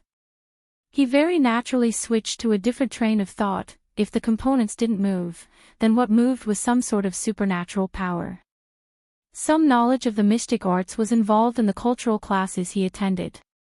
For example, Eastern diagrams, Western magical arrays, and a few other similar things. Ability users used materials, temperature, air pressure, topography, and so on to set things up. They were able to draw upon the flow of energy to construct the marvelous structure of condensed air. The researchers of the society even added the legendary 8-formation diagram of Wuho as a reference. Luo Nan didn't care about the 8-formation diagram of Wuho. He was just driven by a new thought that popped up in his mind. He flew up a certain distance and looked down from a distance. He scanned the building from the inside to the outside several times, using this to open up a new train of thought. He thought, isn't that coldness growing in the dark the flow of energy? According to what he learned from worker Zhai over the past few days, a normal mechanical system should have a prime mover providing power, a working part realizing its functions, and a transmission device effectively connecting the power and working parts. Then there was the control and operation part and other auxiliary components. Making Luo Nan, a mediocre engineer apprentice, distinguish the marvelous design of this seamless mechanical structure was truly a difficult task. But with the flow of energy, Luo Nan was able to roughly determine where the energy was being transmitted, where the energy was being stored, and where the energy was being used. Luo Nan's mental senses immediately followed the coldness of the energy flow inside and out. He smoothed it out a few times, eliminating the components one by one. He gradually narrowed the range until he reached the westernmost side of gear. This place was an atrium with a diameter of 12 meters and a depth of 50 meters. According to Luo Nan's perception, the layers of coldness of the energy flow had different sources, but in the end, they all accumulated and revolved here. Therefore, the drip drip drip drip drip drip was the clearest here. Luo Nan's soul body sank directly into the atrium area. He entered and sensed with the answer in mind. Sure enough, the psychic pressure of the flow of energy flow was a level higher than in other parts of the building. When Luo Nan's soul body cut in, the mental plane clearly rippled. It was like a stone thrown into a deep well. Luo Nan was able to confirm that the energy flow accumulated here was exquisite and subtle.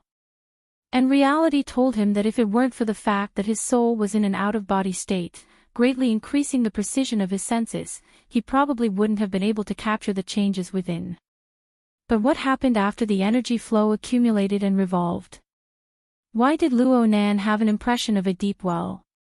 It was because the atrium seemed to be lacking something relative to the amount of energy that had accumulated. It lacked the order to control the energy flow. It lacked the decisive element. Was it the external neuron? Or perhaps? Luo Nan floated in the atrium and pondered silently for a moment. Then he suddenly gave his soul body a boost. With his current abilities, doing the relevant boost was as easy as drinking cold water. The visualization diagram of a tetrahedron, an inscribed sphere, and an inscribed sphere immediately appeared in the void, wrapping the soul body within. When this diagram manifested in the atrium, Luo Nan discovered that the surrounding slightly cold energy flow was stirred. The flow of energy increased in speed. It passed through and coiled inside and outside the diagram, moving step by step. With the stirring pole, the accumulated energy flow became much more orderly, and it became much more solid. Especially some scattered information. Because of this, they gathered together and gradually formed logic. There's a way. Luo Nan's senses toward the circulation of energy flow grew clearer and clearer. Luo Nan's mental senses were even painted with a smear of color. A slightly grayish glow gradually filled in. Luo Nan was no stranger to this.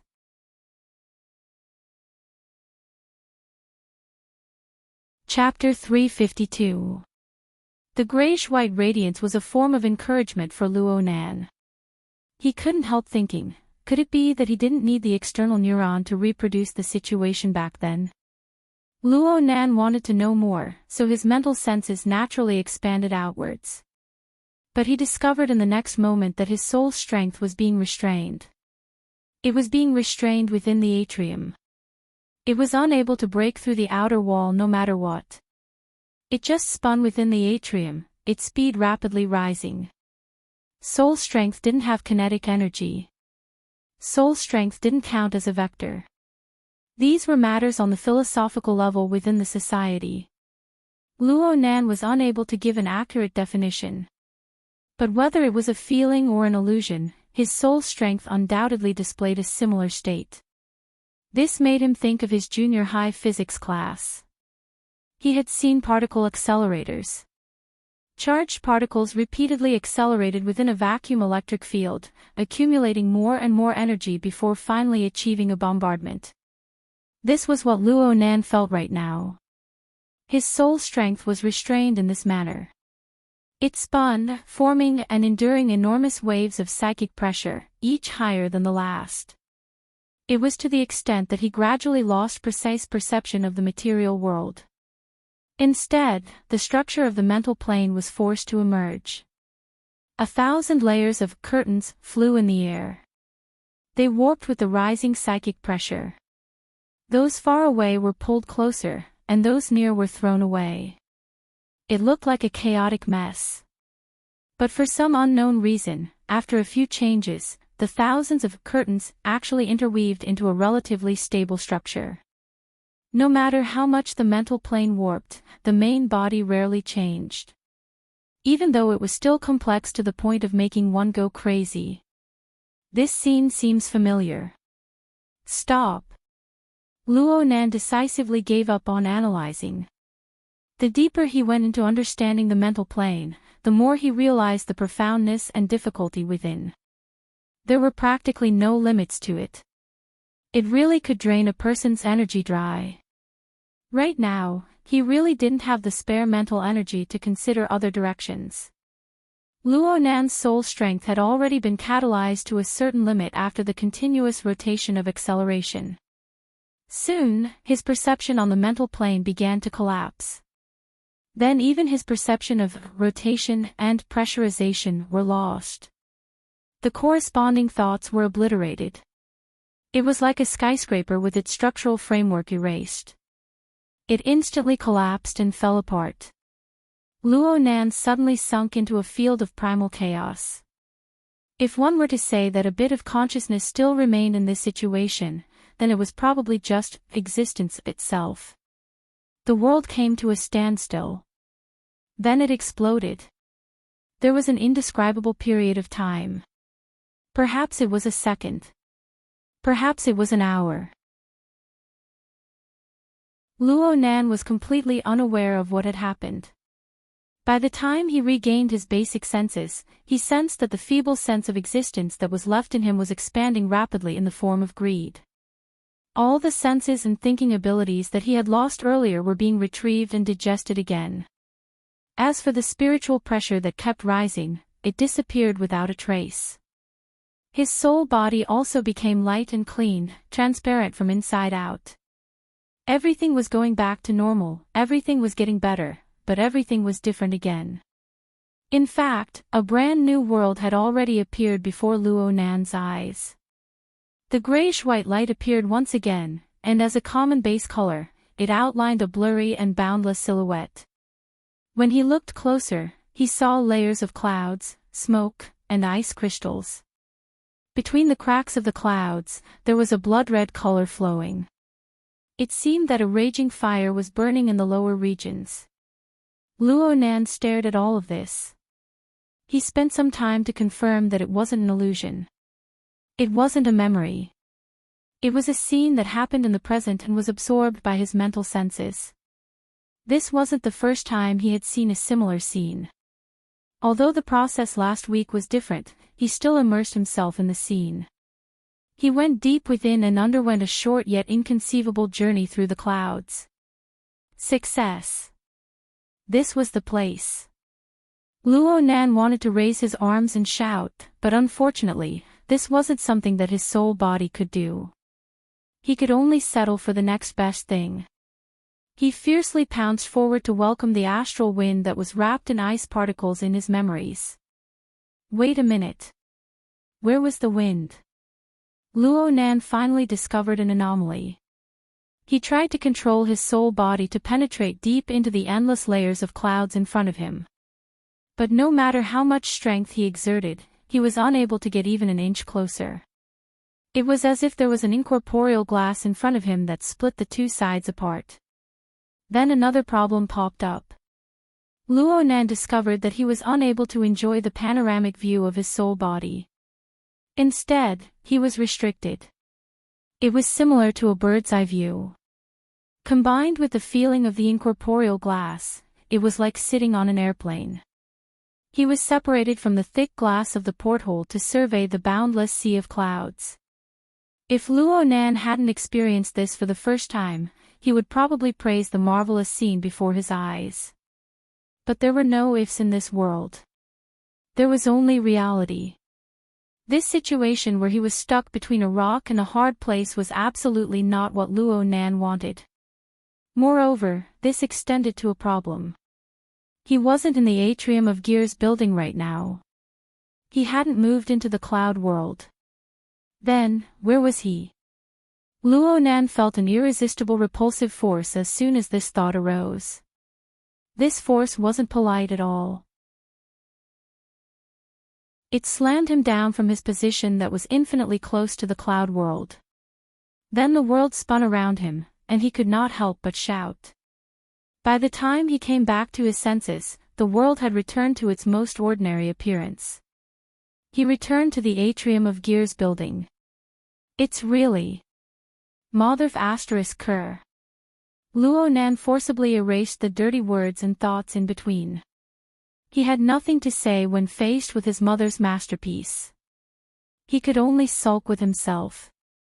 He returned to the normal world, and his panoramic senses returned as well. They covered the interior and exterior of Gear, and the relevant structure of the atrium, the gathering energy, and all of it were incorporated into his clairvoyance. Did he become obedient now? Luo Nan gritted his teeth in hatred. He was driven by his emotions, and the range of his mental senses simply exploded once more. He had broken free from the restraints of the atrium, and he was no longer isolated by the barrier. A retaliatory rebound was a matter of course. The feelers of his mental senses extended 15 kilometers in the blink of an eye, and they extended to a 20-kilometer radius. They easily covered Acumen College, and they even included the building complex of Cloud City Water Village. They even included most of the large living district. When Luo Nan woke up from his own emotions, he was immediately stupefied. This wasn't his directional clairvoyance from Ocean Sky Cloud City. This was an omnidirectional radiation. A 20-kilometer radius was an area of over 1,000 square kilometers. The entire Pingjiang district wasn't this big. There was also the enormous space between heaven and earth. Even if it was a simplified version of the life sketches that only involved information related to living beings, the terrifying amount of information was still an astronomical figure. There was an instant when Luo Nan thought that he was about to explode. He used all of his strength to restrain his out-of-control mental senses to reduce the impact. But soon, the latest feedback arrived. It seemed to be very illusory.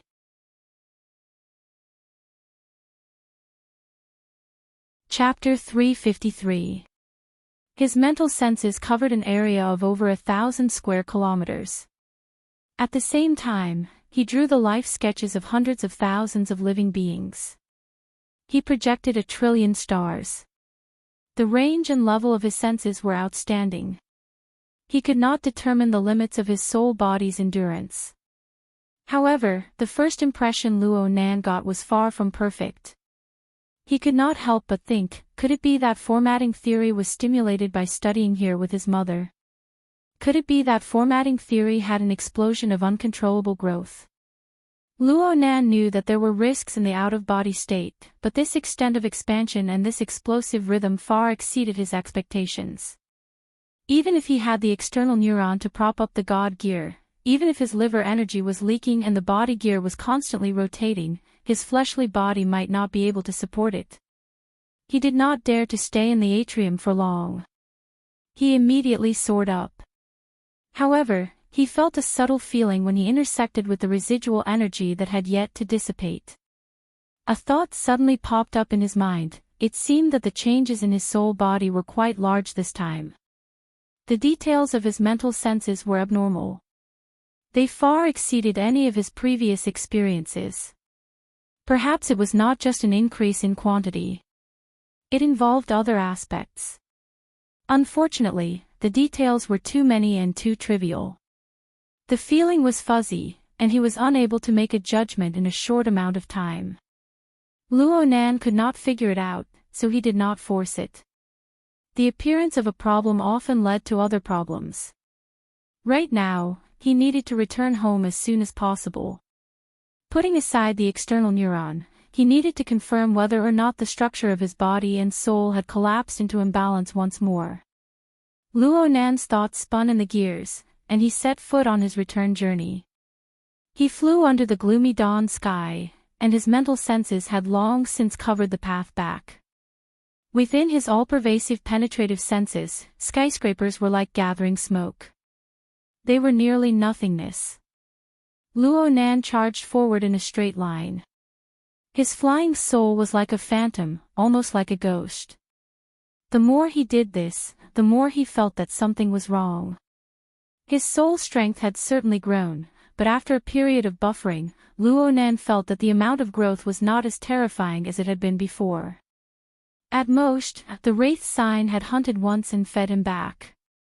After he achieved the body gear, there was room for this level of growth. But at the same time, the range of his senses, which constantly changed as he moved at high speed, became more substantial. Not only did it break through a radius of 20 kilometers, but it was even slowly growing. Where was the foundation of this growth? Luo Nan's mind was distracted, but his speed far exceeded when he came over. He only used 6 minutes in total, and he had yet to reach his limit. The situation at home did not change.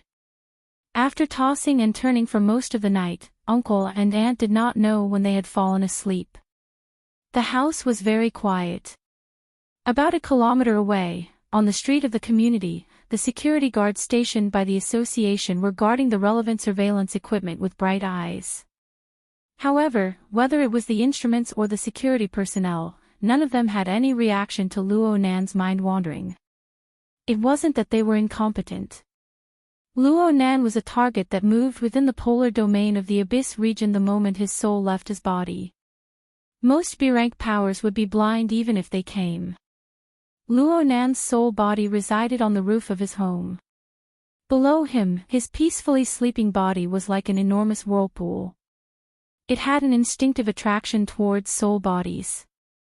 Luo Nan didn't go in right away when faced with this kind of attraction. He was a bit hesitant. If he wanted to test the growth of his soul strength, the endurance of his physical body would be a good touchstone. However, there was also a risk. If he couldn't fit it in, it wouldn't be considered a fatal crisis, but he could probably compete for the most hilarious, homeless, spot in the history of the association. Bai Xinyan, who had recently been suspended from her job, might be more than happy to stuff him back into the health pod. TSK. Luo Nan was dissatisfied with his own indecisiveness. He would be stabbed no matter what. He couldn't avoid it. What was he hesitating for? With a single thought, Luo Nan's soul body sank. His body froze, transforming into endless waves of soul strength. It rushed into the whirlpool formed by his body. It accurately locked onto the external neuron and poured into it in an orderly manner. When the external neuron was filled to the brim, it naturally overflowed, forming the image of an iceberg vast ocean. But with the external neuron as a frame, it wouldn't flood in disorder. And so, the God gear was formed. The pressure his body endured started from zero and continued to rise. On the bed, Luo Nan's eyelids moved slightly. He maintained a seemingly open state as he experienced the changes in the order frame. The pressure continued to rise like the scouring of a great tide. His God gear and body gear were like water wheels. They rumbled and spun in the stream of water. Not only did they dissolve the frontal assault, they borrowed the force to transform and nourish the blessed land. It seemed like there was no problem. Luo Nan had been cultivating in the eye's orifice all this time, but the upper limit of what a mere orifice could bear was far from being able to fully utilize the power of the God gear. He could only protect his lower limit, which was to ensure that the God gear and body gear could mesh with each other and rotate in harmony. He had a lot to fear. But today, his liver energy was unblocked, and his orifice eye was clear to his internal organs. His lower limit had unconsciously increased by an enormous amount. The God gear and body gear meshed and rotated, speeding up the circulation of his blood and energy. His consumption increased dramatically. But under the replenishment of his liver blood, it was like a charge. It nourished and grew, lasting for a long time. And once the body gear absorbed too much energy, the internal fire would grow strong, and the liver energy would naturally disperse to the fascia, the fingers, and the eye's orifice. It would accelerate their growth, recuperation, and tempering. Like this, the strength of his body seemed to increase. From this, it seemed that not only was there no problem, but his cultivation speed seemed to have increased. This was absolutely good news. Of course, the increase in his soul strength was still within a controllable range. This was even better news. Luo Nan finally confirmed that the uncontrollable growth of his soul body was just an illusion. But the explosive increase in the range of his mental senses was a fact. Why? He simply flipped over and sat up. He picked up the notebook on the bedside table, flipped to a blank page, and started writing and drawing. According to normal logic, doing the same work would achieve results several times greater than before. The entire process of doing work would naturally be more efficient, and the method of use would be improved. But the current situation was that every link of operation was exactly the same. What should be done was done. The only thing that changed was the soul body itself. But the factor of increment had already been eliminated. What remained was structure. Essence. He. What was the soul body? What form did the soul body exist in? Such questions far exceeded the scope of Luo Nan's research. Luo Nan had developed dozens of years of inner world research, including thousands of years of history of civilization related to religion, philosophy, and mystic arts. Yet he was unable to come up with a comprehensive explanation that was sufficient to convince everyone. Luo Nan could not solve it. He could only set it aside and draw closer to reality. He needed to seize the moment and make another trip to Gear to verify the use of the external neuron. The external neuron. How do I bring it?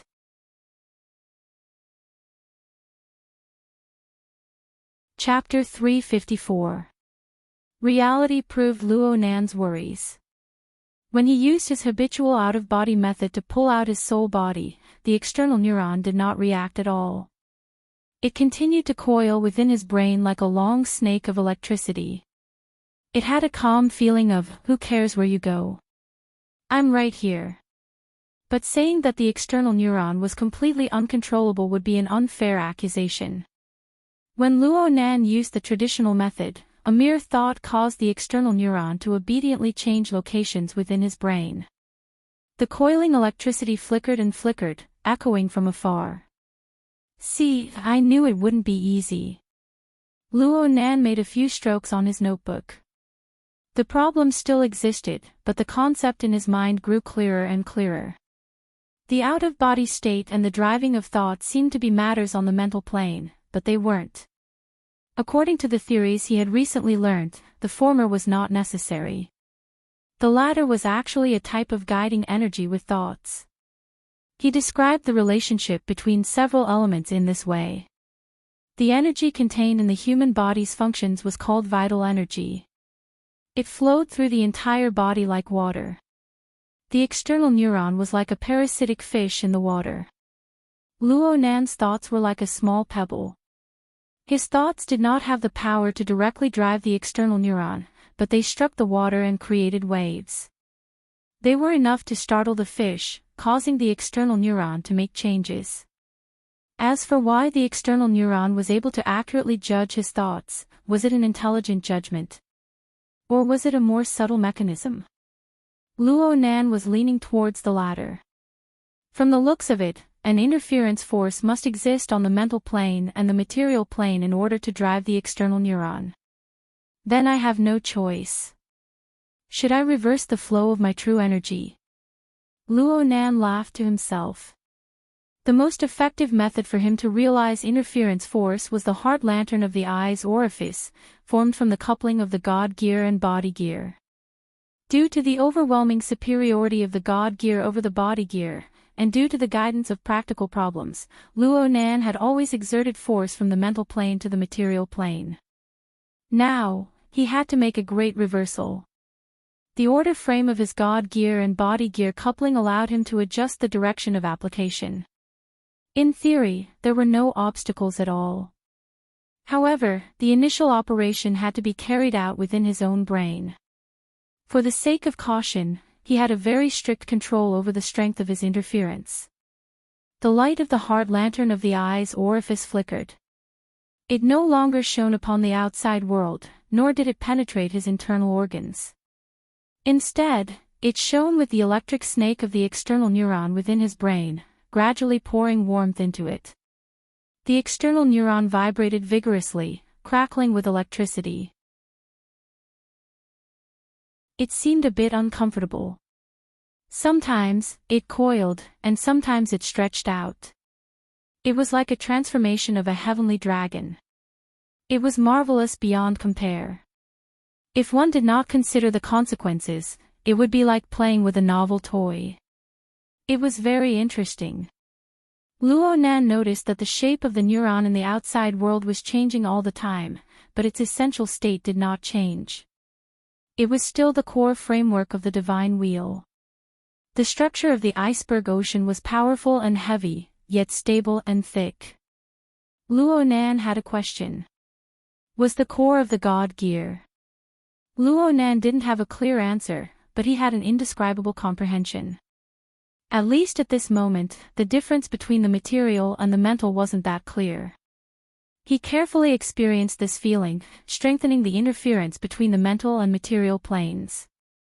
The flame of the heart lantern in the eye's orifice soared, gradually turning into a furnace to burn and refine the real gold that was the external neuron. He not fire. He did not know gear. Luo Nan had a similar feeling when he followed Gym Master Xiao's teachings to refine his life essence. Only by truly doing it could he receive certain information and brand certain imprints. Perhaps this principle could also be applied to the external neuron. In any case, Luo Nan was immersed in the process of smelting true gold. He completely forgot about the passage of time. Then, the hexier began to push information, vibrating his eardrums and sending a clear notification. A brand new day had begun. Right now it was 4:55 in the morning. According to Luo Nan's daily routine, it was already time for morning exercises from now on. We're done for. Luo Nan suddenly woke up with a start. He smacked his head with his notebook. How come it's already this late? Why don't I burn it a little longer? Luo Nan suppressed the thought just as it arose. It was already time for the morning class. Gym Master Xiao had always strictly warned against disrupting the rhythm of the class due to a moment of rashness.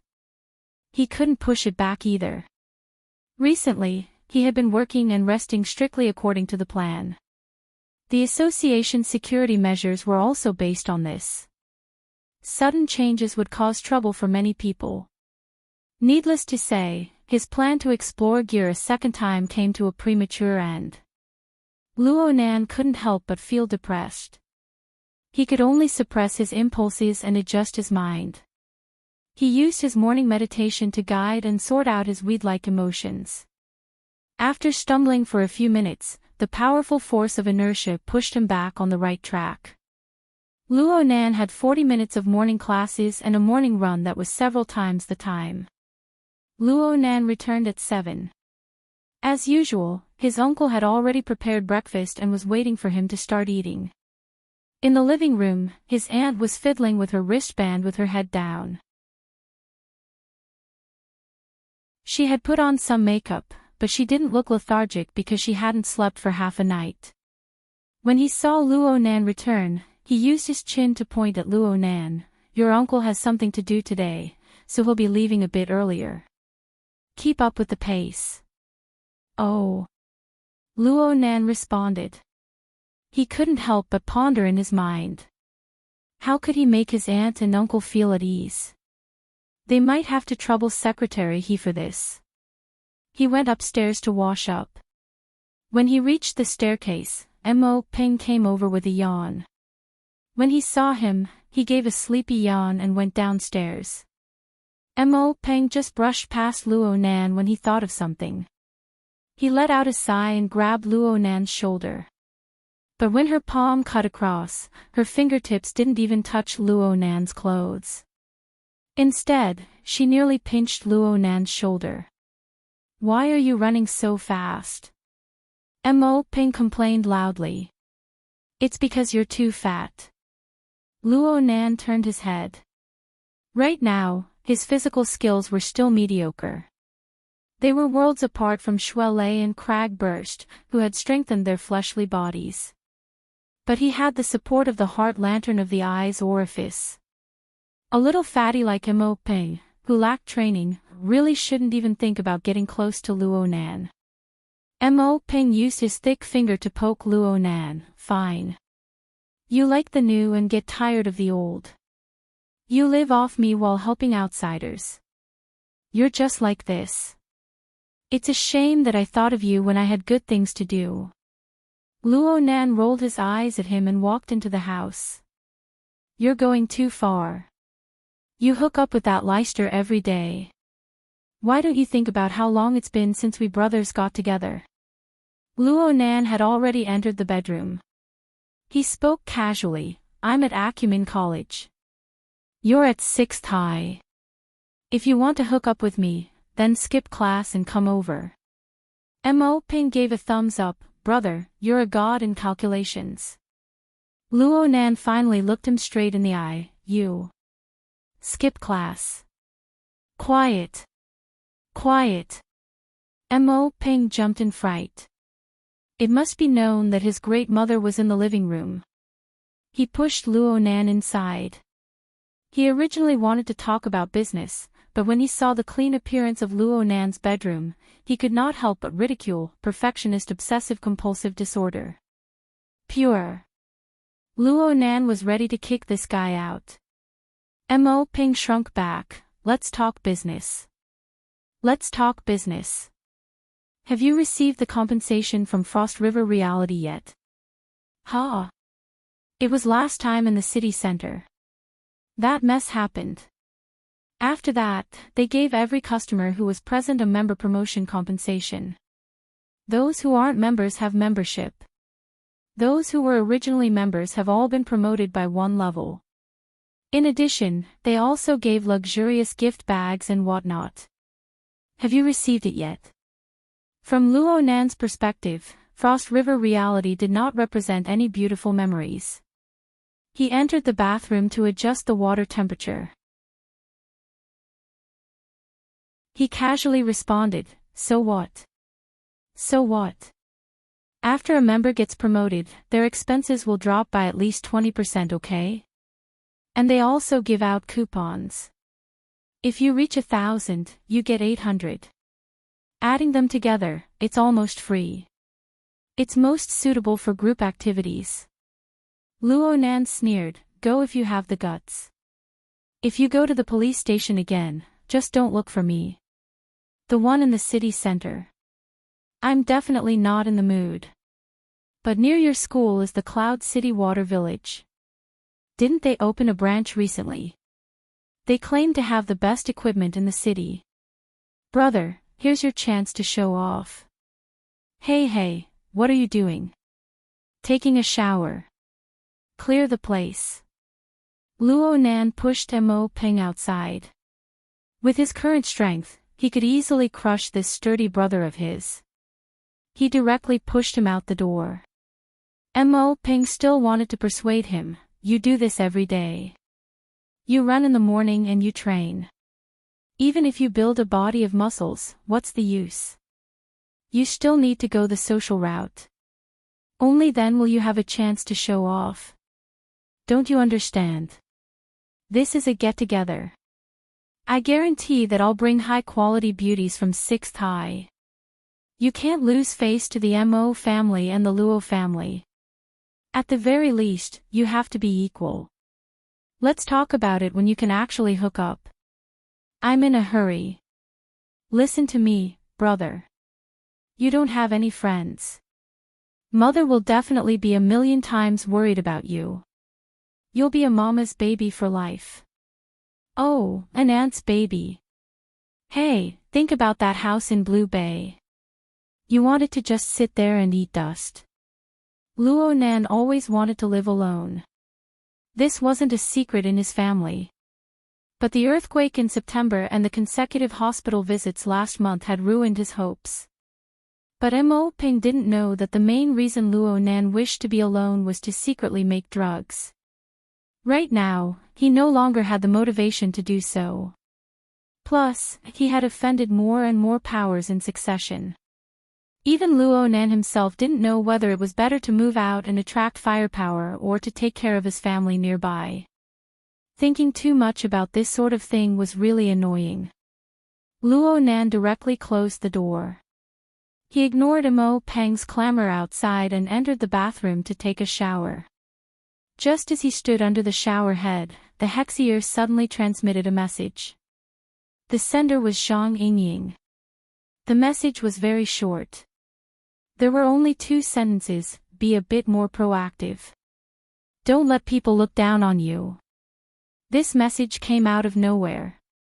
Luo Nan typed a question mark to reply, but the other party didn't reply. It seemed that she was still brooding over his words from yesterday.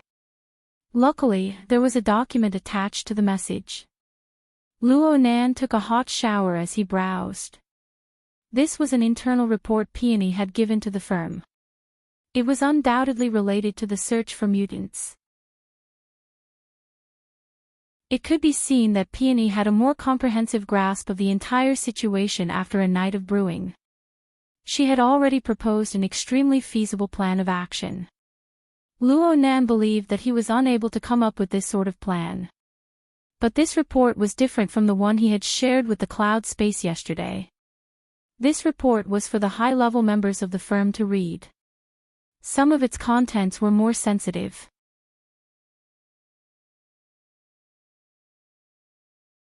Chapter 355. At 7:15, Luo Nan hurriedly ate a few mouthfuls of rice. He took the pie and the cup of milk that his aunt had forced onto him and sat in his uncle's SUV. He displayed the extraordinary strength of a glutton.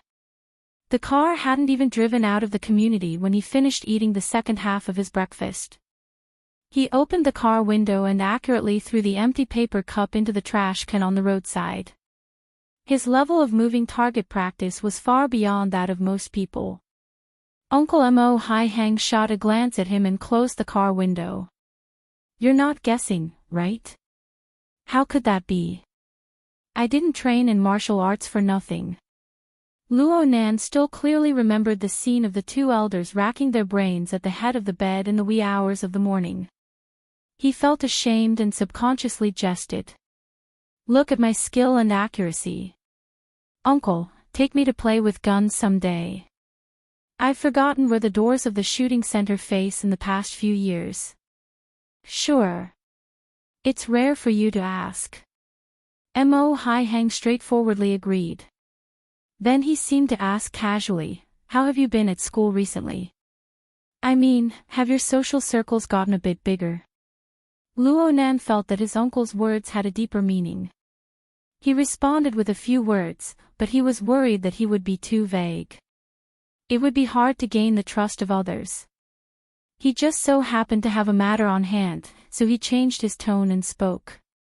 He was also asking for guidance. "Uncle, how do I cooperate with others? I recently had a club activity, so I formed a temporary team to do things together. I don't really understand how to do things properly." Mo Hai Hang answered as he drove, "Since it's a team, you need to understand your role in the team. You need to be the leader or the planner.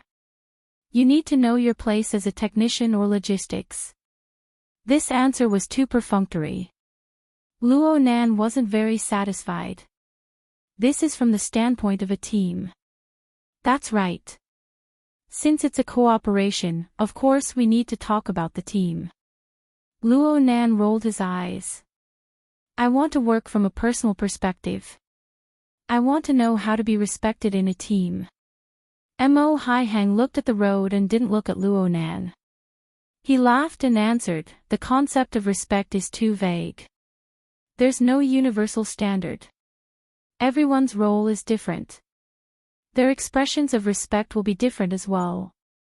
A fellow who considers himself a leader may respect his subordinates as praise. But if the person he praises doesn't consider himself a subordinate, will he feel respected?" "That's true. So, if the environment is not formed, don't talk about the relationship in the environment. It can change at any time. For example, respect can be a reward, but it can also be a price.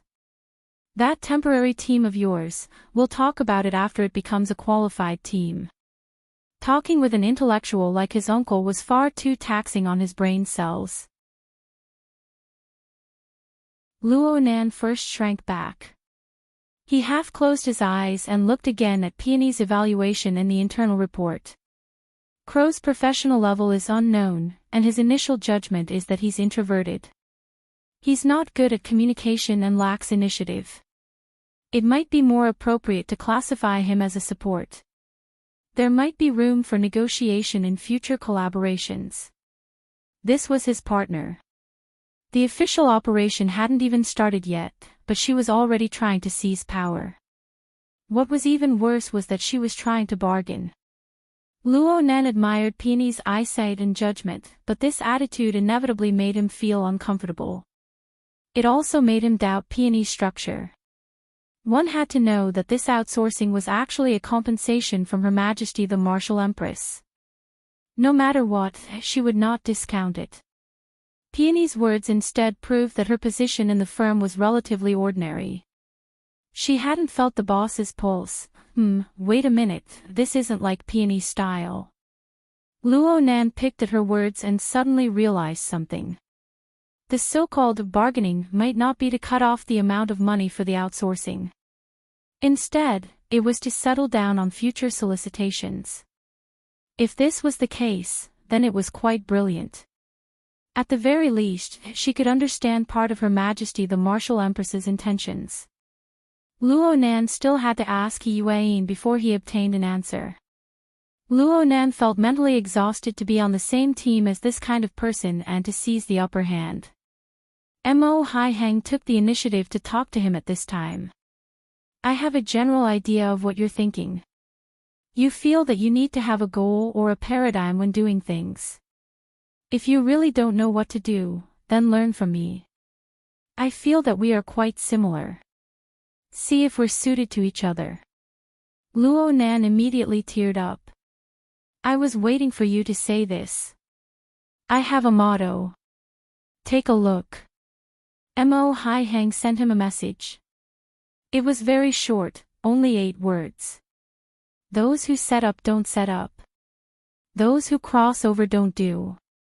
Luo Nan was stunned. He had read the classics as a child, and he had recently followed Gym Master Xiao to learn classical martial arts. He had crammed in some relevant knowledge, and he recognized these words from the sacred text of Taoism. These 2 lines said that if one stands on tiptoe for the sake of looking into the distance, one will not be able to stand steadily. If one takes large strides for the sake of speed, one will not be able to walk very far. After these 2 lines, there was another line: those who see themselves do not understand. Those who are self-righteous do not reveal themselves. Those who cut themselves down have no merit. Those who are self-conceited do not grow. And so on and so forth. The general meaning was that one cannot rely on frivolous and impetuous behavior. The deeper meaning was that one must retreat in order to advance. Well, this was indeed a style of doing things. It was quite compatible with his uncle's usual low-key words and actions. But the current situation was not like this. Mo Haiheng did not know that Luo Nan was entangled in his heart. He asked, "Do you understand?" "I understand." "Yes." "Uncle, is there anything else?" "There is. For example, good deeds leave no trace.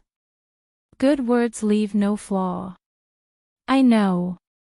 "Then there's also, to know the male, to guard the female, to be the stream of the world. To know the white, to guard the black, to be the style of the world.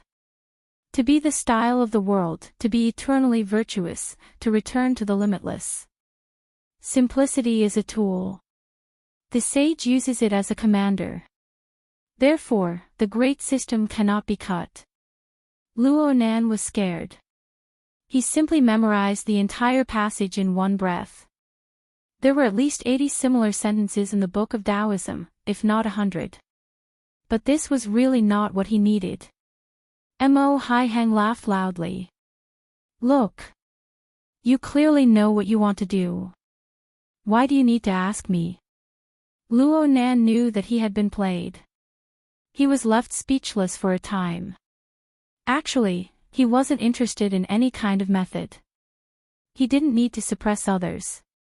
If he had a choice, he would quietly stay in a corner and refine his external neuron.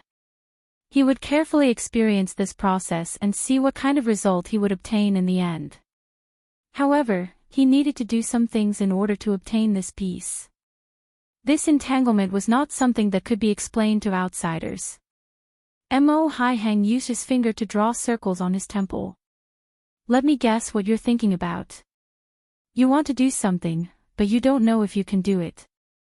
So you want to find a successful paradigm, like a set of formulas. You want to throw all sorts of parameters into it and then you'll succeed." Luo Nan made a sound. Just for reference. Mo Haihang nodded. He then shook his head and sighed. Nan Nan. How old are you this year? 16. What a good age. When I was 16 years old, I knocked up a classmate's belly. My old man kicked me down the stairs. My mouth was broken from the fall. Damn, this gossip. Luo Nan's chin smashed against his chest. He didn't close his mouth for a long time.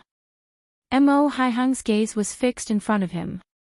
He smiled gently, as if he was recalling a youth that would never return. But in the end, his gaze was still on Luo Nan's body. It seems that I haven't beaten you since you were 10 years old. Right? Ah. It seems so. A child in his teens. Second puberty, and rebellious phase. What a wonderful period. You actually passed by just like that. Uncle, are you very disappointed that you didn't get the chance to beat me? While Luo Nan was secretly ridiculing, new words poured into Luo Nan's ears.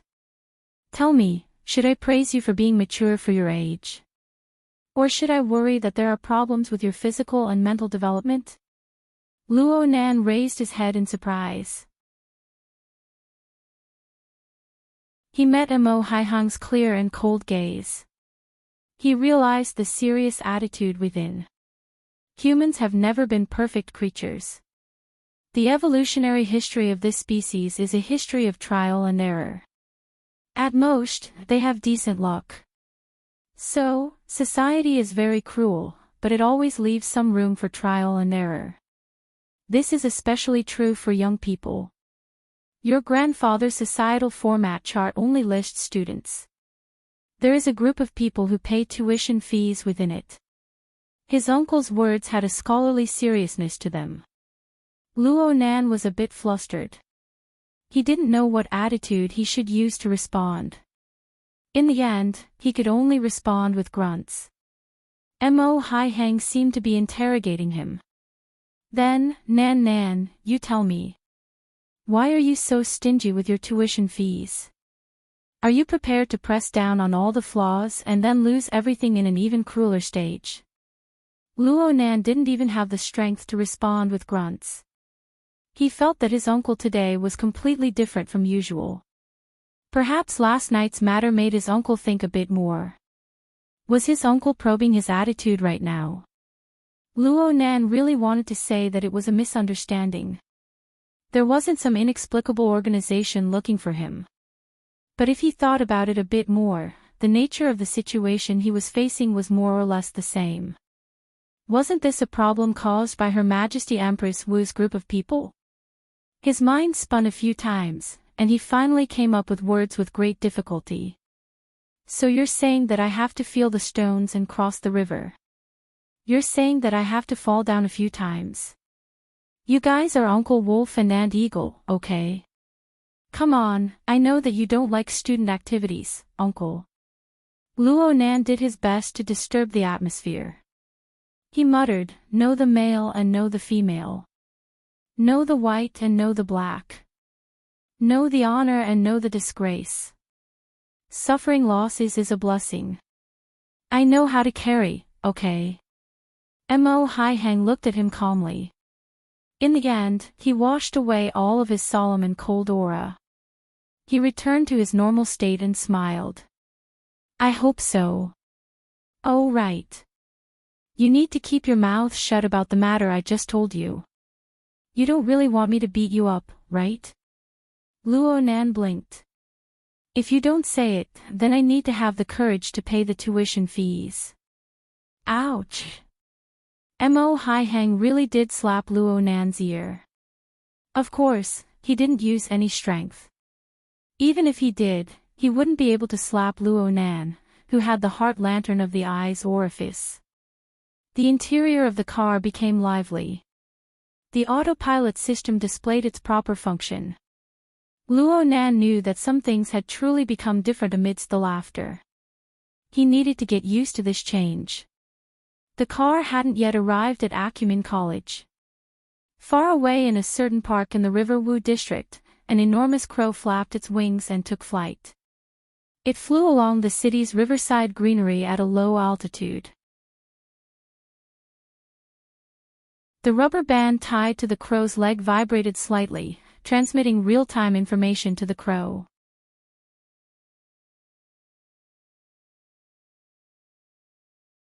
Chapter 356.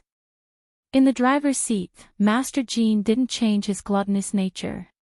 He still held a bag of food in his hand, but this time he switched to a folk snack. It seemed to be donkey meat roast. Four long and narrow pancakes were stacked together. The pancake and meat were thick. Master Jean just happened to take a bite when ink flew in. He bit through the oily red and yellow meat pancake, and the roast dregs and meat oil mixed into his beard. It was truly a mouthful. Luo Nan's senses were quite complicated when he saw this scene. He didn't know if he should be full or hungry. In contrast to Master Jean, Peony maintained absolute silence in the seat behind him. She held a book in her hands and was reading. It was a physical book that was rarely seen nowadays. It was a thin booklet. The printing was extremely exquisite, but it looked like it was frequently flipped through. The pages were curled up and looked old. Luo Nan sensed the book in passing. The words of mystic Dharmic lotus scripture were written on the cover. He remembered that it was a Buddhist scripture. This was becoming more and more rare. Peony didn't have too much of a casual and charming attitude when she was reading. She sat upright, and her long and slender fingers lightly pinched the pages of the book. Ink crashed into the booklet with quite a bit of noise, but she didn't even raise her head. It wasn't arrogance. She was truly focused and serious. Luo Nan felt that the consciousness of the world was full of ridicule. First it was the Daidajing.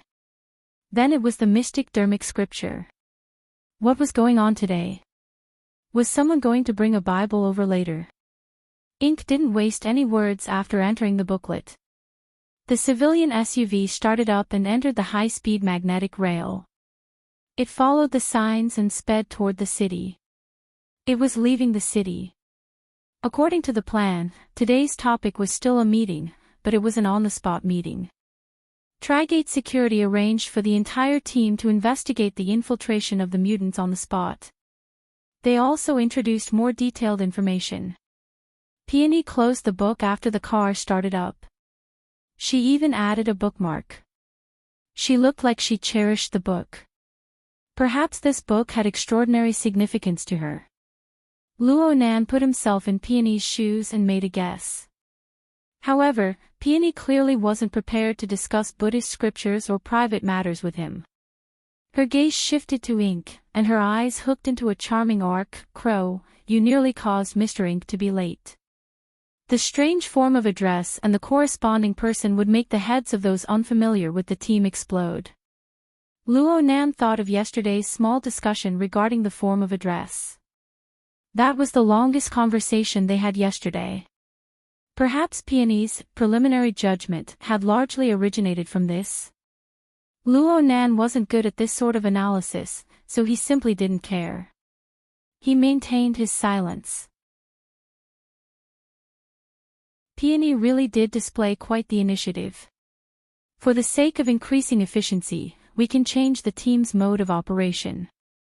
For example, Mr. Ink can always be with me to avoid all kinds of unexpected and awkward situations.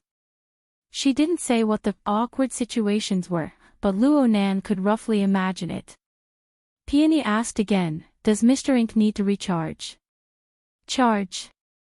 Luo Nan was stunned for a moment before he understood. Peony was inquiring about the mode of operation between him and Ink. He did not answer the question directly, but pretended a little. If you don't mind, let it follow you for a few days.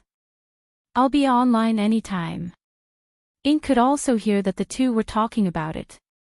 Its pitch-black eyes looked at the slender figure in the back seat without blinking. That's great. It seemed that Peony did not hear Luo Nan's tiny bit of malice. She just extended her hand and lightly patted Ink's grayish-white beak, teasing this giant among the crows. Then she said, "From the intelligence obtained yesterday, the target's main infiltration area is from the west of the River Wu district all the way to the outside of the main city district. The environment of the recycling stratum is even more complex. I plan to find a temporary residence in the River Wu district and conduct all-weather reconnaissance." Luo Nan immediately thought of his little nest in Blue Bay. Fine. Of course he wouldn't contribute it. He didn't have Peony's outstanding ability to analyze intelligence. If he could keep his mouth shut, he would do his best to keep his mouth shut. He would only speak after he arrived at the site to investigate. The civilian SUV shuttled through the early morning traffic. It took roughly half an hour to pass through the River Wu district and the adjacent Forest Wall district. This was tantamount to driving out of the main city of Xia City, heading toward the Trigate district further west. According to the normal route calculations, it would take an hour to penetrate the outskirts of the wilderness along the highway of the satellite city. It would be a cinch to reach the Trigate district several dozen kilometers away. However, the actual situation was much more complex. It was impossible for the mutants that had infiltrated Xia City to advance along the highway. On the contrary, according to their instincts to seek good fortune and avoid calamity, it was more reasonable to detour around the heavily guarded main road of traffic. Not long after leaving the main city district, the civilian SUV left the main road. Its four wheels touched the ground, and it began its bumpy journey. Luo Nan had never seen such a bad road in his life. It was as if they had just passed through an air raid. There were craters everywhere. Old Jean, who was in the driver's seat, gripped the steering wheel and switched from autopilot to manual mode. Then he yawned, making it hard for the passengers to not feel complicated. Old Jean spoke a few words in the beginning, but most of the time he kept his mouth shut. He just filled his stomach in different ways. He was neither hot nor cold. He had the habit of clocking out and getting off work. Old Jean said that he was just a driver. Luo Nan didn't have any other requirements for a driver. He was just curious as to what the government of Xia City did for a living. This was a proper living area. He had been to the recycling stratum before, and the road conditions were much better than here. The two sides of the road had quite the style of the recycling stratum. There were low buildings scattered here and there. Many of them were temporary buildings, but they looked quite new. He could vaguely see children shuttling back and forth on the side of the road, laughing and playing. Luo Nan recalled the relevant information and confirmed that he was at the edge of the Trigate district. The Trigate district used to be the garrison of Xia City, and it had just been moved not long ago. The military was stationed all year round, making this place very different from the modern city. Traces of relocation could be seen everywhere. Someone contacted her through her wristband. "Hello, Miss Peony. I am Axel Thursday of Trigate Security. Please report your position." This fellow called Axel Thursday was an intelligence officer in the Trigate security operation team. He was also responsible for liaison work. He was responsible for explaining the information during yesterday's meeting. He was quite an astute person. Peony simply shared her position, and Axel Thursday quickly responded, "I see you guys." A large container transport vehicle parked on the side of the road lit up its lights as soon as Axel Thursday finished speaking. The pitch-black body of the vehicle started up, indicating for Luo Nan and the others to follow. The civilian SUVs were quite suitable for the surrounding environment. As for the Trigate security military and police transport vehicle, it was indeed convenient to transport equipment and personnel, but it was quite eye-catching here. The vehicle stopped by the side of the road, attracting the gazes of many people. After it started up, there were even children driving skateboards, small cars, and the like. They tailed along the way. It was quite lively, but it was also quite comical. The group of people passed through the inhabited area under this strange atmosphere and drove to a relatively spacious area. Vehicles of all sizes stopped. There was a highland not too far to the right. A reservoir was built there, and the vegetation was dense. Though it was already late autumn, the deep green color was quite pleasing to the eye from a distance. The door of the container opened, and the personnel of Trigate Security jumped out with a clamor. Most of them had equipment in their hands, and they assembled it as soon as they landed. The interior of the enormous container was completely a modern command center. All sorts of instruments and equipment were perfectly arranged, and there were at least 30 people working inside. Intelligence Officer Axel Thursday walked out from the stream of people and walked toward the civilian SUV. Peony got out of the car as well. She extended a hand and shook his hand. Mr. Axel Thursday, Director Wu didn't come today. Axel Thursday had originally wanted to report this matter, but Peony beat him to it. His imposing manner unconsciously weakened, and the report turned into an explanation. Director Wu is participating in a last-minute meeting. He can't come, so he entrusted me to apologize to Miss Peony and Mr. Long 7.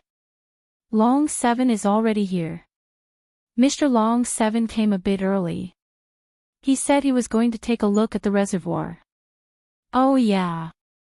Peony gazed into the distance, a faint smile on her face. She was dressed more or less the same as yesterday. She was dressed in a slim-fitting hunting attire, which suited her tall and slender figure the best. But this time, she didn't tie her hair into a ponytail. Her long hair was tied into a bun, and she used a wide-brimmed hat to hold it in place. The brim of the hat blocked her overly charming eyes, but the shadow that fell accentuated the contours of her face all the more. She was explosively handsome. Ink, who had just flown out of the car, had undoubtedly become a tool that served as a foil. The reservoir is the main point of our investigation. Intelligence Officer Axel Thursday had attended a lot of classes yesterday, so he unconsciously wanted to explain. Trigate District was originally a river. The largest freshwater river around Xiao City passes through here and flows into the sea. It's just that during World War III, the military carried out a destructive project to prevent mutants from breaking through the defenses of the river. This project caused the river to change, and the water to dry up. Nowadays, it has already formed a low-lying area, but the underground water system is still extremely complex. We need to pay close attention to it. As he spoke, a 6 or 7-year-old brat suddenly moved in front of him. He opened his mouth and asked, "Are you guys here to attack the gangs?" All right. The children of the inhabited area had tailed them all the way, and they had finally arrived. They might be young, but they could tell that this side was the most attractive. Plus, there was a huge crow. It was very eye-catching, so they naturally gathered over. Gangs. It seemed that Peony was more interested in this topic than the history of Trigate District. Unfortunately, the impetuous brat was dragged away by his companions in the blink of an eye. He was strictly ordered not to speak any more nonsense. After that, the group of brats were only interested in the beautiful woman, the large car, and the crow. Not only did they forcefully crowd around, but they also wanted to take advantage of the situation. They climbed up the car, wanting to touch ink on the roof of the car. They forced the crow to fly into the air. Only then did they avoid being crippled by the claws of the devil. Very few children in the city are this wild. Peony's words seemed to have a deeper meaning, and Axel Thursday understood tacitly. Yes. They should be residents who migrated from the recycling stratum. It said that a portion of naturalized vagrants have mixed in as well. Their social relationships are very complicated. It's also because the military didn't do a good job of handing over the defense. This area suddenly became a no-man's land, and many people want to take advantage of the situation.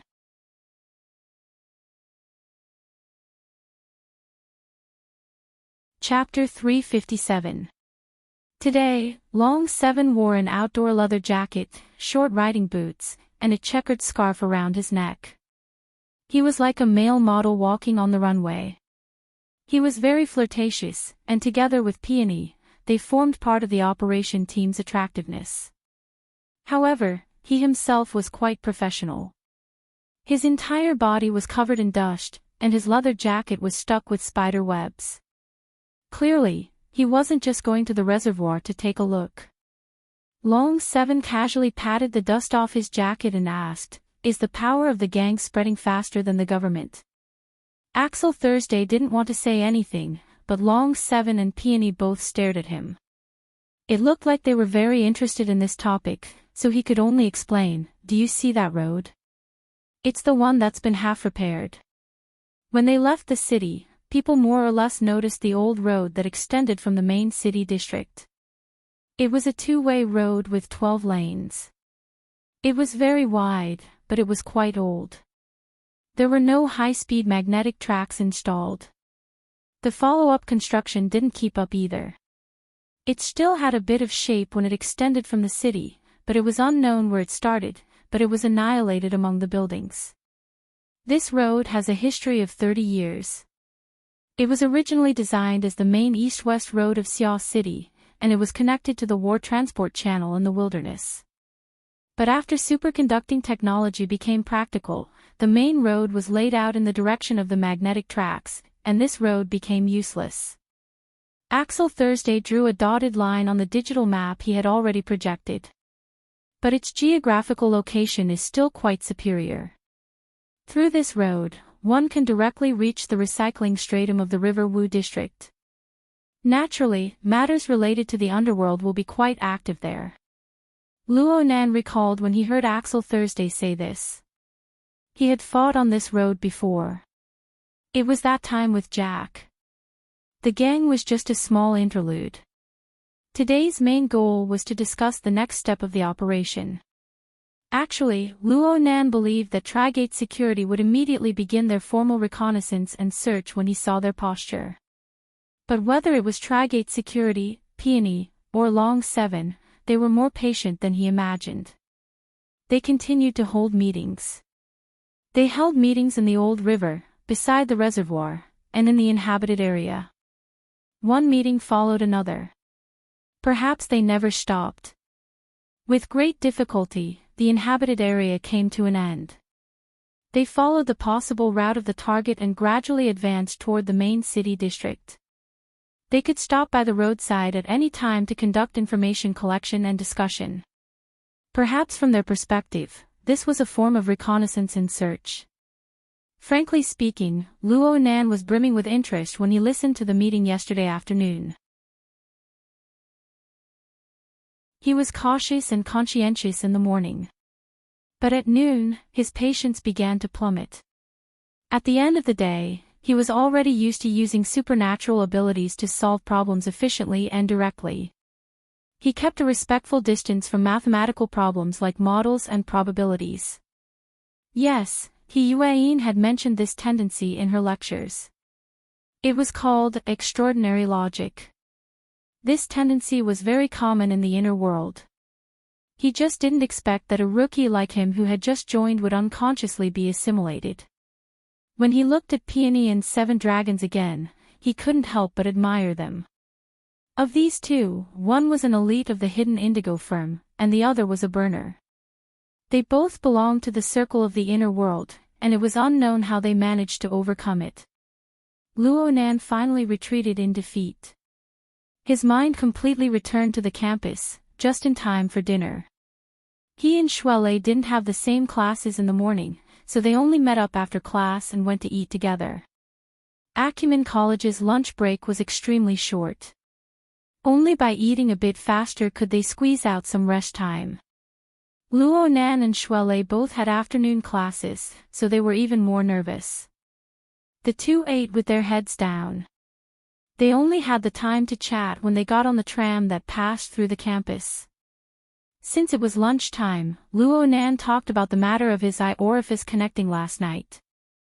Shuelei naturally didn't hesitate to praise him. "Nanster, you really are godly. You've already reached a higher level in the internal refinement technique." Shuelei was a bit emotional. Back then, I was just trying to make a living horse out of a dead horse. I wanted you to learn breathing techniques to reduce the pain. Who would have thought that you would advance by leaps and bounds like this? The gym master also said that you're the most diligent of all the students he has taught for so many years. Luo Nan laughed. I'm still thinking about what to do next. The gym master mentioned it before. Since we're starting from the eye's orifice, there's no harm in walking this path to the end. The so-called 7 orifices and 6 roots, the gate of life and death. The mysterious and the mysterious reflect each other's life. There are 9 orifices in the mysterious, and 6 roots in the release. One focuses on life, and the other cultivates one's nature. Shuelei said a few words that weren't very clear. Luo Nan had been diligently tutoring himself in this subject, so he understood the general meaning. Luo Nan wanted Luo Nan to put effort into cultivating his senses, moving from the eye's orifice to the ear's orifice, the tongue orifice, the mouth orifice, the nose orifice, and so on. He wanted to cultivate with the 9 orifices and 6 roots, to drive his internal organs, to cultivate his body, and to polish his nature. The gym master did mention it, but he only mentioned a few simple words. The specific steps and train of thought still require the gym master to personally write them out. Do you want to go tonight? Of course I want to go. I'll let the gym master evaluate me so that I don't make a mistake. In other words, the time he spent exploring the secrets of gear would be pushed back. This wasn't the first time Luo Nan felt that he didn't have enough time, but this sort of feeling would become more frequent in the future. Shuelei asked about the situation of the outsourcing business. He was more or less curious about this. Luo Nan picked a few interesting things to tell him, but he couldn't avoid mentioning the long suffering of the meeting. Shuelei listened with a grimace. We don't understand the world of professionals. If it were me, I'd probably collapse a long time ago. Your business is a bit different from what I imagined it to be. When will you be able to make a name for yourself? God knows. Luo Nan felt very conflicted in his mind. Actually, he really hoped to obtain some knowledge from this and harvest some benefits. But when he truly delved deeper, he was unable to keep up with the progress. He was able to understand 70 to 80% of what was said yesterday afternoon, but he was only able to understand 50 to 60% this morning. The ratio in the afternoon would probably be even more miserable. He had to admit, the relevant knowledge structure is far too lacking when compared to these professionals. Zhang Yingying wants me to seize the initiative. Take the initiative, my ass. Nanster, I think you're wrong.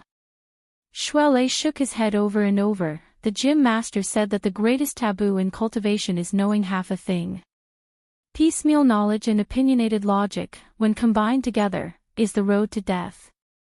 If you can't keep up with your schoolwork, then you might as well not study at all. Therefore, the gym master's first task is to divide students into classes and grades. Teach students in accordance with their aptitude. Your current matter may not be that dangerous, but there's no point in listening to it any longer. I feel that what Sister Yingying said is quite correct. You should seize the initiative. How do I seize it? Sweat. How would I know? But I think that since Her Majesty Empress Wu has outsourced the business to you, no matter how much effort Sister Yingying has put into it, she will always have trust in you. If Her Majesty Empress Wu feels that you can do it, then there must be a way. Otherwise, wouldn't she be deliberately making things difficult for you?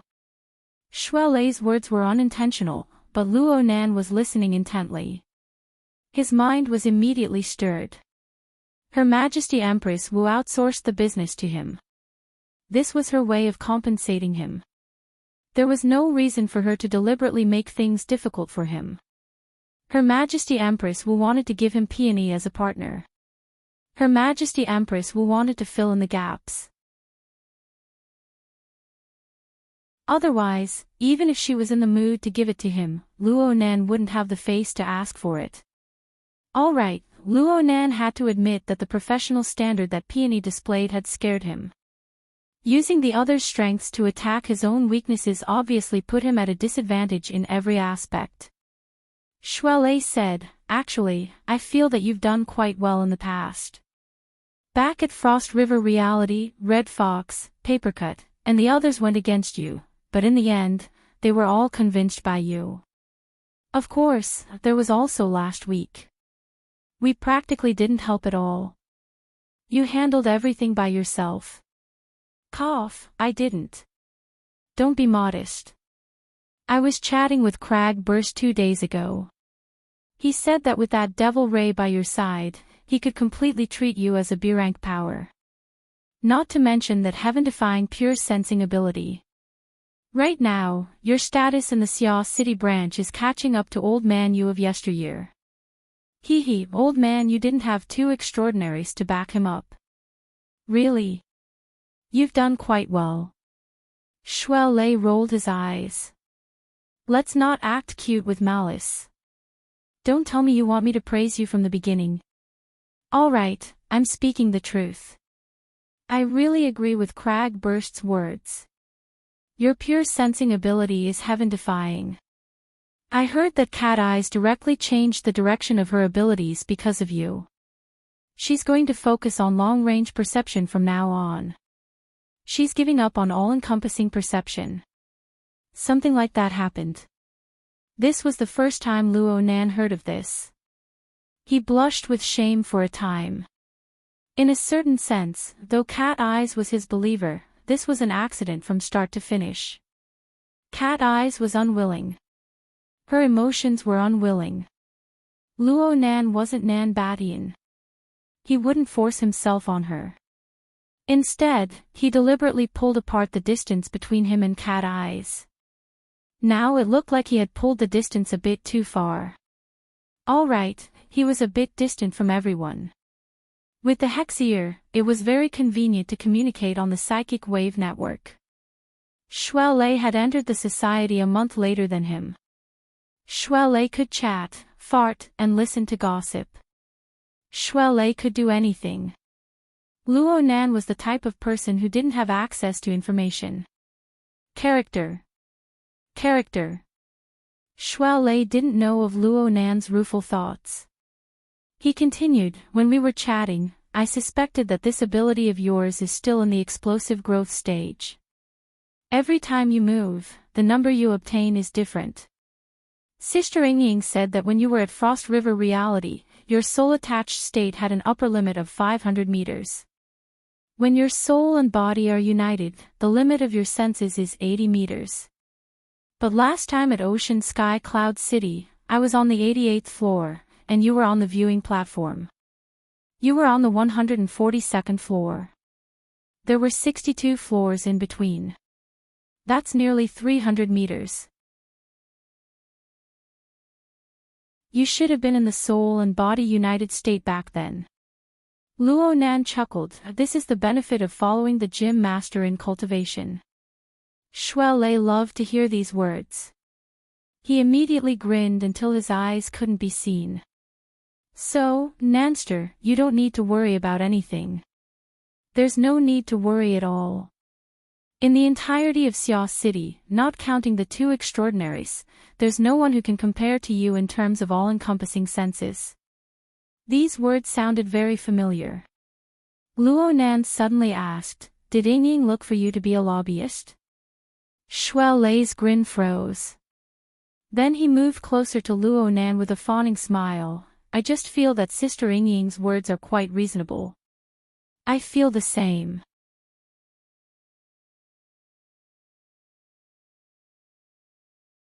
Chapter 358. Luo Nan spoke very confidently. After all, most of it was just a joke. He wasn't in a rush to show off. Instead, he found a secluded place with Shuelei and earnestly finished his afternoon lesson. Only then did he return his attention to the marching team. Luo Nan's consciousness was attached to Ink's body. As expected, there was still a meeting going on over there. They just added a working meal. Peony and Long 7 both behaved very professionally, and Ink took the opportunity to display the important reason for its enormous body. It ate nearly a person's worth of food as a single bird. After lunch, the group of people had another meeting by the roadside. Ink was on the roof of the civilian SUV. The luggage rack was just right for its thick toes to grasp, so it stood steadily. It was just that his head was drooping, and he had already entered a half-asleep state. For birds, staying quiet for a long period of time, coupled with the effects of digestion, consumed considerable physical strength and energy. It more or less went against nature. Therefore, when Luo Nan's telepathic thoughts cut in, Ink quivered and cried out twice. It flapped its wings and flew without hesitation. In the blink of an eye, it flew under the radiant sun. Under the sunlight, Ink's black feathers were cool and refreshing. They trembled in the wind, suffused with a deep blue luster. It was actually a bit dazzling. The black shadow and the blazing sun fused together in a strange harmony, causing Intelligence Officer Axel though to click his tongue in wonder.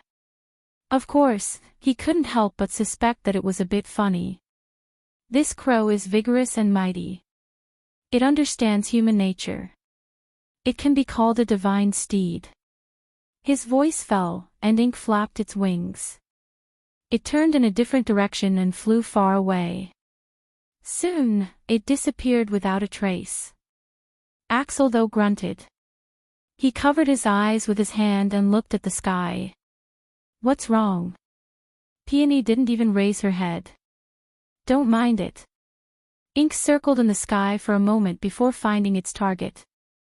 It slightly adjusted its direction, and soon it arrived above the old road that cut through the city. It flew along the road. Although he said he wanted to take the initiative, he didn't immediately give orders to the operations team. Luo Nan couldn't use methods as heavy as shame in a short time. His many years of experimental experience had forced him to develop a cautious personality. As long as his brain wasn't overheated, he didn't mind collecting a bit more data and information to use in his judgment. The operations team was doing similar things. Unfortunately, their fields were too different from Luo Nan's expertise. They couldn't be used by him. It was also thanks to Zhang Yingying's persuasion that he came to his senses in time. Otherwise, it would only be a waste of time if he kept following behind the operation team. Of course, the first thing Luo Nan needed to do before everything began was to test the upper and lower limits of Ink's abilities, especially the range of his perception. This was the fellow that made a living. He could not afford to make any mistakes. According to Luo Nan's experience, the sensing radius of the out-of-body state, the unity of body and soul, and the fulcrum of the believer were different by an order of magnitude. In other words, under the premise that his out-of-body senses could reach up to 20 kilometers, the limit of a normal fusion of spirit and body was 2 kilometers. For a believer like Ink, it should be around 200 meters. If he deliberately strengthened it, it would increase even further. However, based on past experience, Ink's brain capacity was probably not enough to process information that was too complicated. Packet loss and frame drop were very normal things, and it still needed some time to adjust. Truth be told, this was work that should have been done a few days ago. It was just that Luo Nan had too many things on hand, so he kept forgetting about it.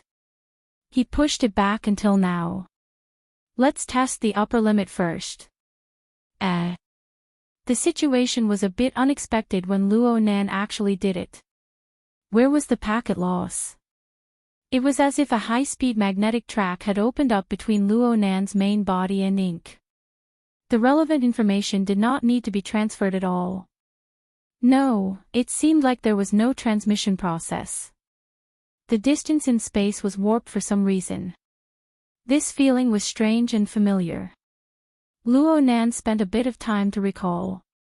He finally remembered with great difficulty that he had used the life sketches to draw the Star River and Frost River reality. He seemed to have used this method to pull the Wraith sign over. The Wraith sign evolved into a colosseum and fought with the human-faced arachnid raised by the Order of Justice. After all, the Wraith sign was a Darksider species. It was an existence that belonged to the mental plane. It made sense for it to be summoned. Ink had a material form. Could this peculiarity be reflected in the transmission of information? In any case, with the existence of this connection, the only factor that limited Ink's detection ability was the limit of its own capacity.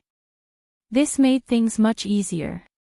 Ink was the most commonly used living test subject during Luo Nan's repeated experiments. Naturally, it had its miraculous aspects for it to be able to live safely until now. And in Luo Nan's formatting theory system, it had already leaped to the level of a staff member.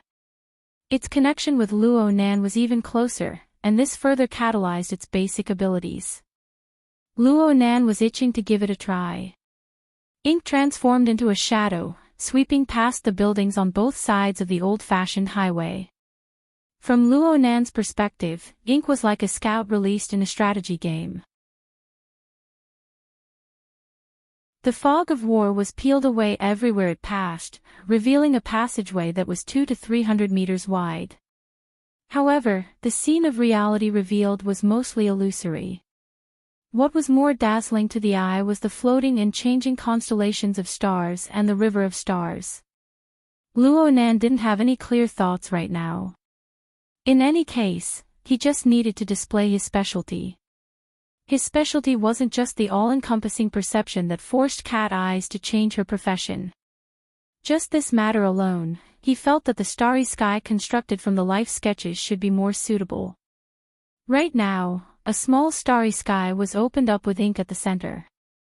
It resonated with the hazy star river that his main body sensed from a distance, covering the existence of all living beings within this range. Luo Nan feared that his clairvoyance would be insufficient. He honestly scanned the composition of each group of stars one by one, not wanting to miss a single detail. Peony didn't contact him during this period of time. He simply scanned the entire way at a speed of around 80 kilometers per hour. But after scanning for half the afternoon, the school's society activities were about to begin. Luo Nan reckoned that he was about to fly back to the main city district, but he didn't find anything. Luo Nan began to feel the difficulty of this task. He didn't have a particularly clear train of thought for the time being, so he could only work hard. A scanning radius of 200 to 300 meters was already the best in Xia City, but it was still too clumsy in the face of the enormous city district and suburbs of Xia City. Ink's sensing radius is still too small. Should I switch to my main body? A special sensation suddenly flickered while he was pondering. Luo Nan was overjoyed. It didn't matter if it was the target or not. His attention was instantly focused on it. A speck of bright light fell beneath the starry sky constructed from the life sketches, imprinting itself onto the star atlas. The surrounding scenery materialized layer by layer, revealing the concrete scene. Luo Nan sighed when he truly saw it. He was greatly disappointed. This should be the recycling stratum of the Forest Wall District. It was a place where people gathered. The target he had just scanned wasn't a mutant, but a middle-aged man. He wore a rather special robe, a bit like child's robe. It was light gray in color, and it looked very simple. The middle-aged man was located in a sealed house. The area wasn't large, but the decorations were filled with a ritualistic feeling. He stood in front of the stage like a priest, reading the teachings of scripture to others. Luo Nan's overly anxious gaze was too close to the material plane, triggering quite a bit of activity. The middle-aged man seemed to sense something, and his head tilted a bit. He was a bit confused. Luo Nan immediately thought of a secret order when he saw this scene. This place really did seem like a religious site. Oh, so it was an ability user. The Explorers Society of Xia City, the Order, the government, the military, the financial groups, and so on. The number of ability users didn't even reach 2,000. It wasn't too many, but it wasn't too few either. Luo Nan had randomly bumped into one. Should he say that his luck was good or bad? That's right. The difference between ability users and normal people on the life sketches level was far too great. Oh my, he was really stupid. Luo Nan, who was at school, slapped his forehead. Ink's flying wings nearly curled up. Fortunately, it reacted midway through its descent and fiercely flapped its wings to recover its altitude. Luo Nan didn't even think for half the afternoon. The life sketches of ability users were already this special. Naturally, mutants were even more different. This was an obvious fact. He had come to a similar conclusion before, but he had actually wasted half the afternoon on this. Luo Nan was drunk on his own brain. Now that he had bumped into someone else's preaching scene, it was more or less Luo Nan's fault. He didn't want to complicate matters, so he wanted to unfollow them. But in the end, he subconsciously swept his gaze over and felt an indescribable familiarity. He focused his mind and saw a familiar face. Yes, he looked a bit familiar. He just saw him today. It was the same child who jumped out to ask the members of the action team if they were going to strike down gangs at the reservoir. This child looked to be 5 or 6 years old at most. He was quite eye-catching in the midst of a group of adults who were listening to the preaching. He was actually attending class here. Xia City's traditional political power was quite powerful. In terms of religious belief, they adopted the principle of minors should stay away. Adults should make their own choices. A little child running over from far away to listen to a priest's sermon was against the rules, even if he had parents following him. Luo Nan's thoughts just spun, but he didn't think too deeply about it. After all, it had nothing to do with him. But Luo Nan came to a realization when he saw this child. The distance he flew out seemed to be a bit too far. It was over an hour's journey. If something happened, he wouldn't be able to respond to Peony. He decided to go back the way he came. And at this time, the priest of some unknown religion announced the end of today's preaching class, perhaps due to his restless mind. The group of people withdrew from the room in an orderly manner. As for the child, he came out wrapped in the crowd. He lifted up an electric scooter from the side of the road and followed the old road to the west. Ha! He's alone. Luo Nan discovered something unreasonable. Moreover, the electric scooter the child was driving had clearly been modified. Using Ink's speed as a reference, the speed definitely exceeded 50 kilometers per hour. It would not be an exaggeration to say that the scooter was traveling as fast as lightning on this simple and unobstructed structure. Luo Nan broke into a cold sweat for the child as he watched. There weren't many cars on this abandoned old road, but as long as they dared to go on the road, they would more or less be related to gangs. They would run amok, seeking excitement. What the hell was the child doing? Luo Nan thought for a bit. They were going the same way anyway. Let's just follow. It was better to be safe than sorry. If something really did happen, Luo Nan would feel uneasy. Ink flew in the sky, but the child was completely unaware of it. He rode the scooter, gripped the handlebars, and sped along at high speeds. He was quite at ease. When there was a slope, he would even play a few tricks. He was like a living monkey. His ability to balance was quite strong. Luo Nan was a bit impressed.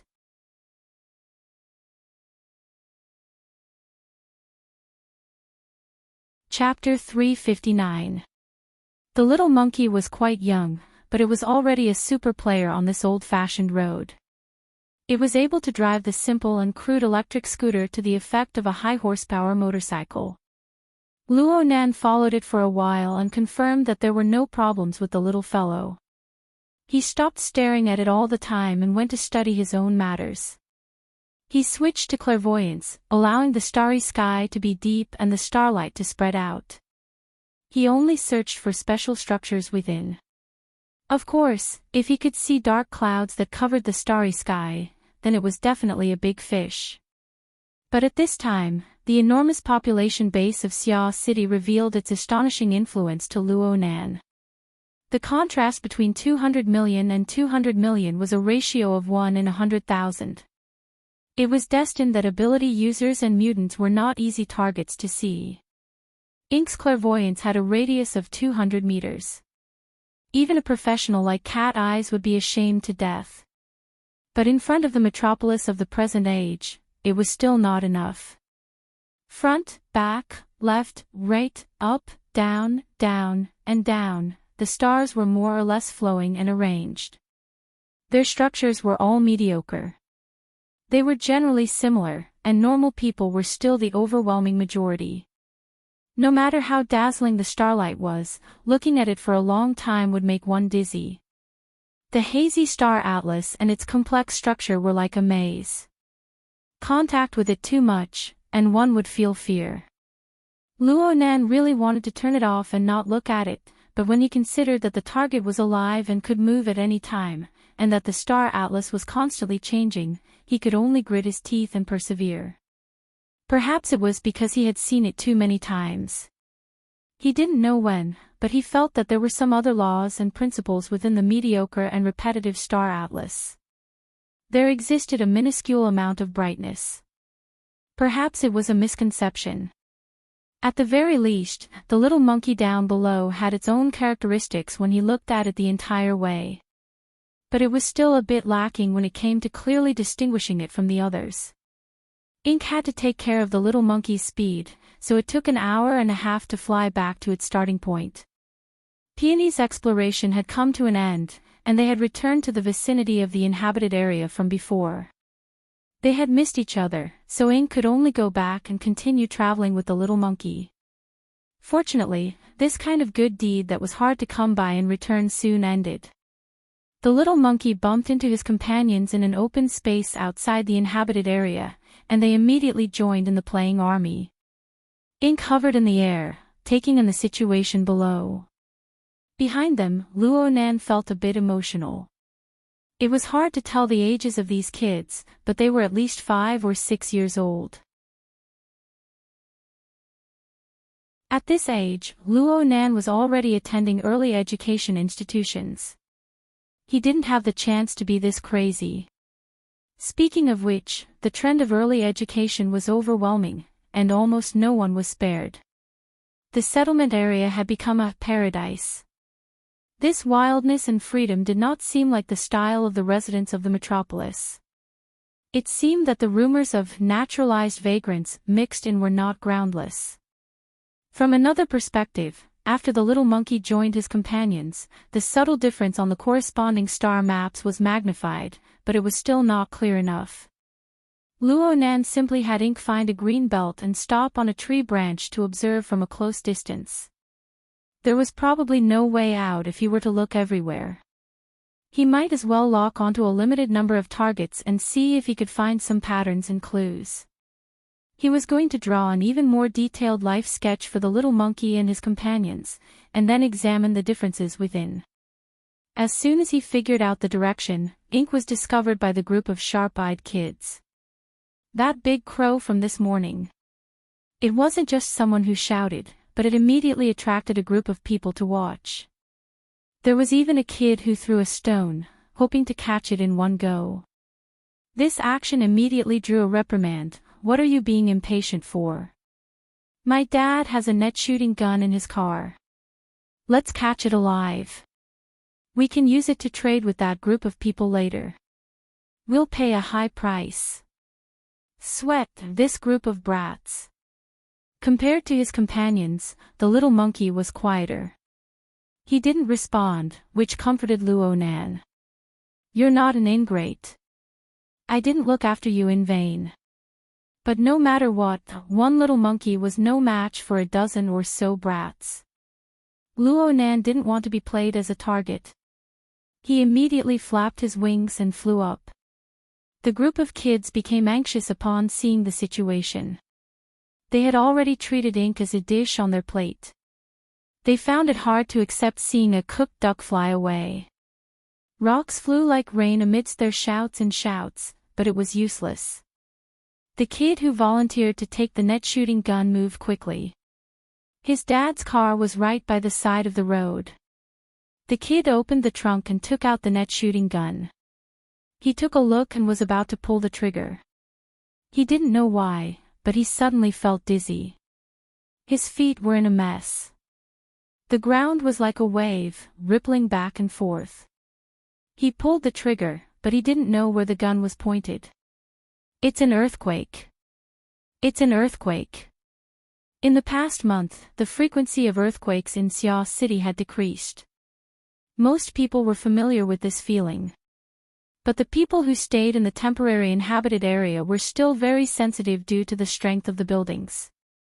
Especially when the feeling was so intense right now. Some children's legs even went soft and they fell to the ground. A few adults who were watching the excitement from the side of the road were flustered by the children's shouts. But most of them were still baffled. Earthquake. They didn't feel anything. Of course they didn't feel anything. This was because Luo Nan had used ink to release an attack on the mental plane. It was only targeted at the group of kids. The magnitude of the attack was actually very slight. It wouldn't hurt anyone. It was just that their reactions were slow and their minds were dazed. Ink flew high into the sky, leaving behind a pile of chicken feathers. This represented the end of today's search operation.